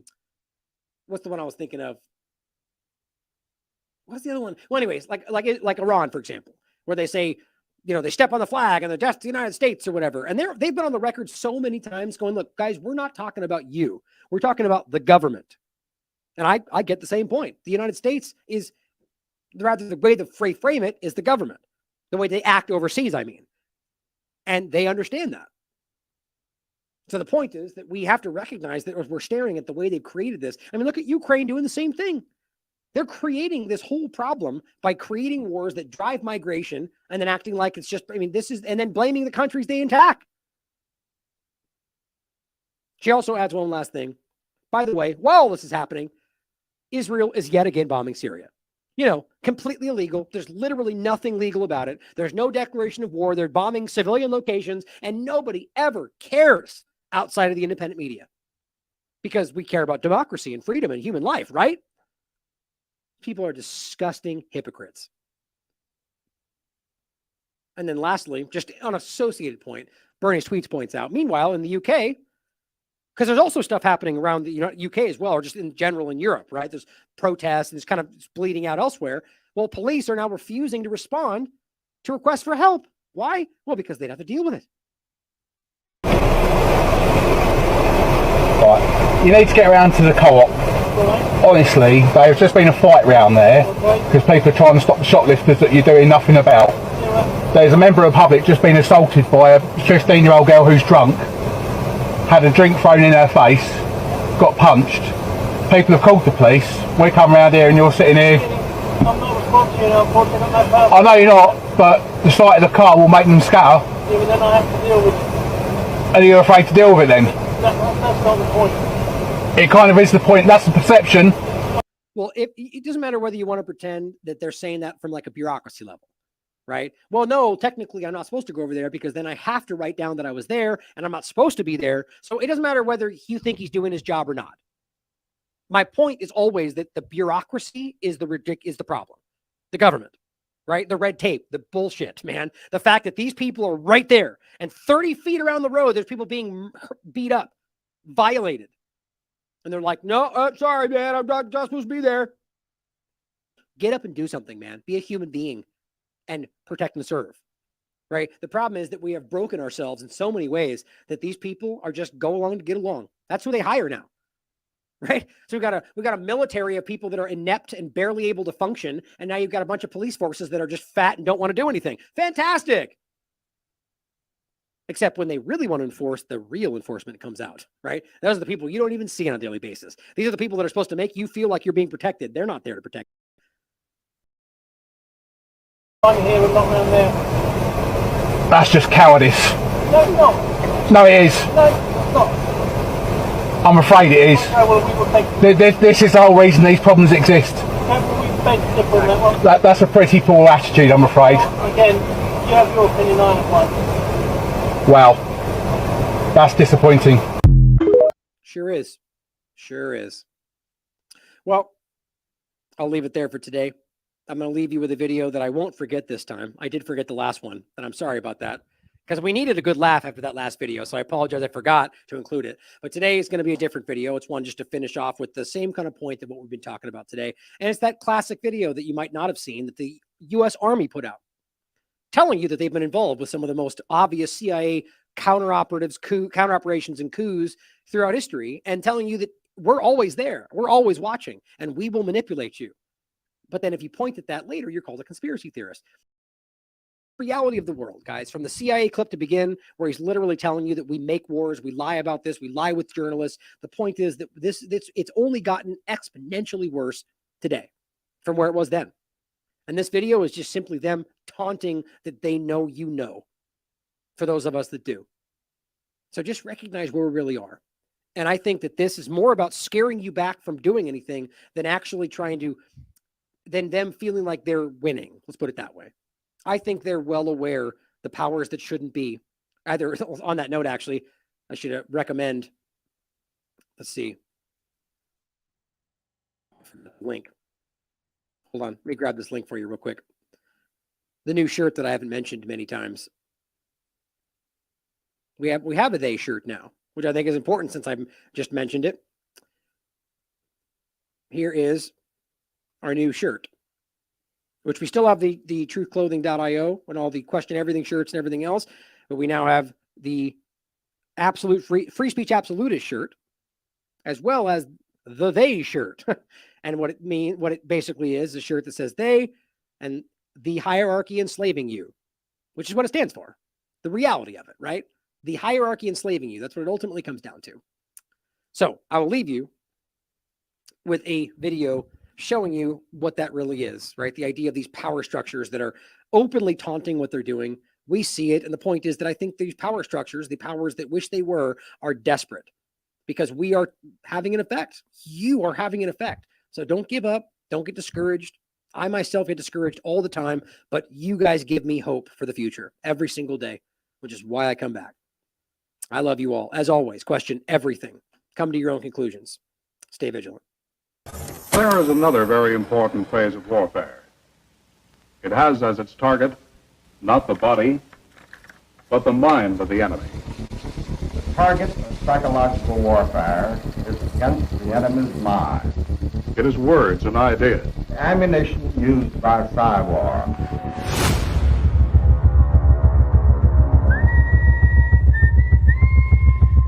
Its mission is to influence the thoughts of the enemy soldier, and at the same time is expected and encouraged to study foreign languages and the social sciences such as history, economics, and sociology.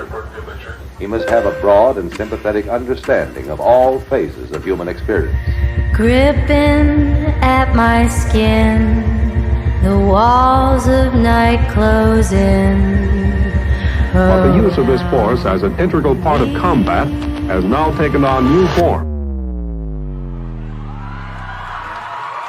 As I wait to say my last goodbye.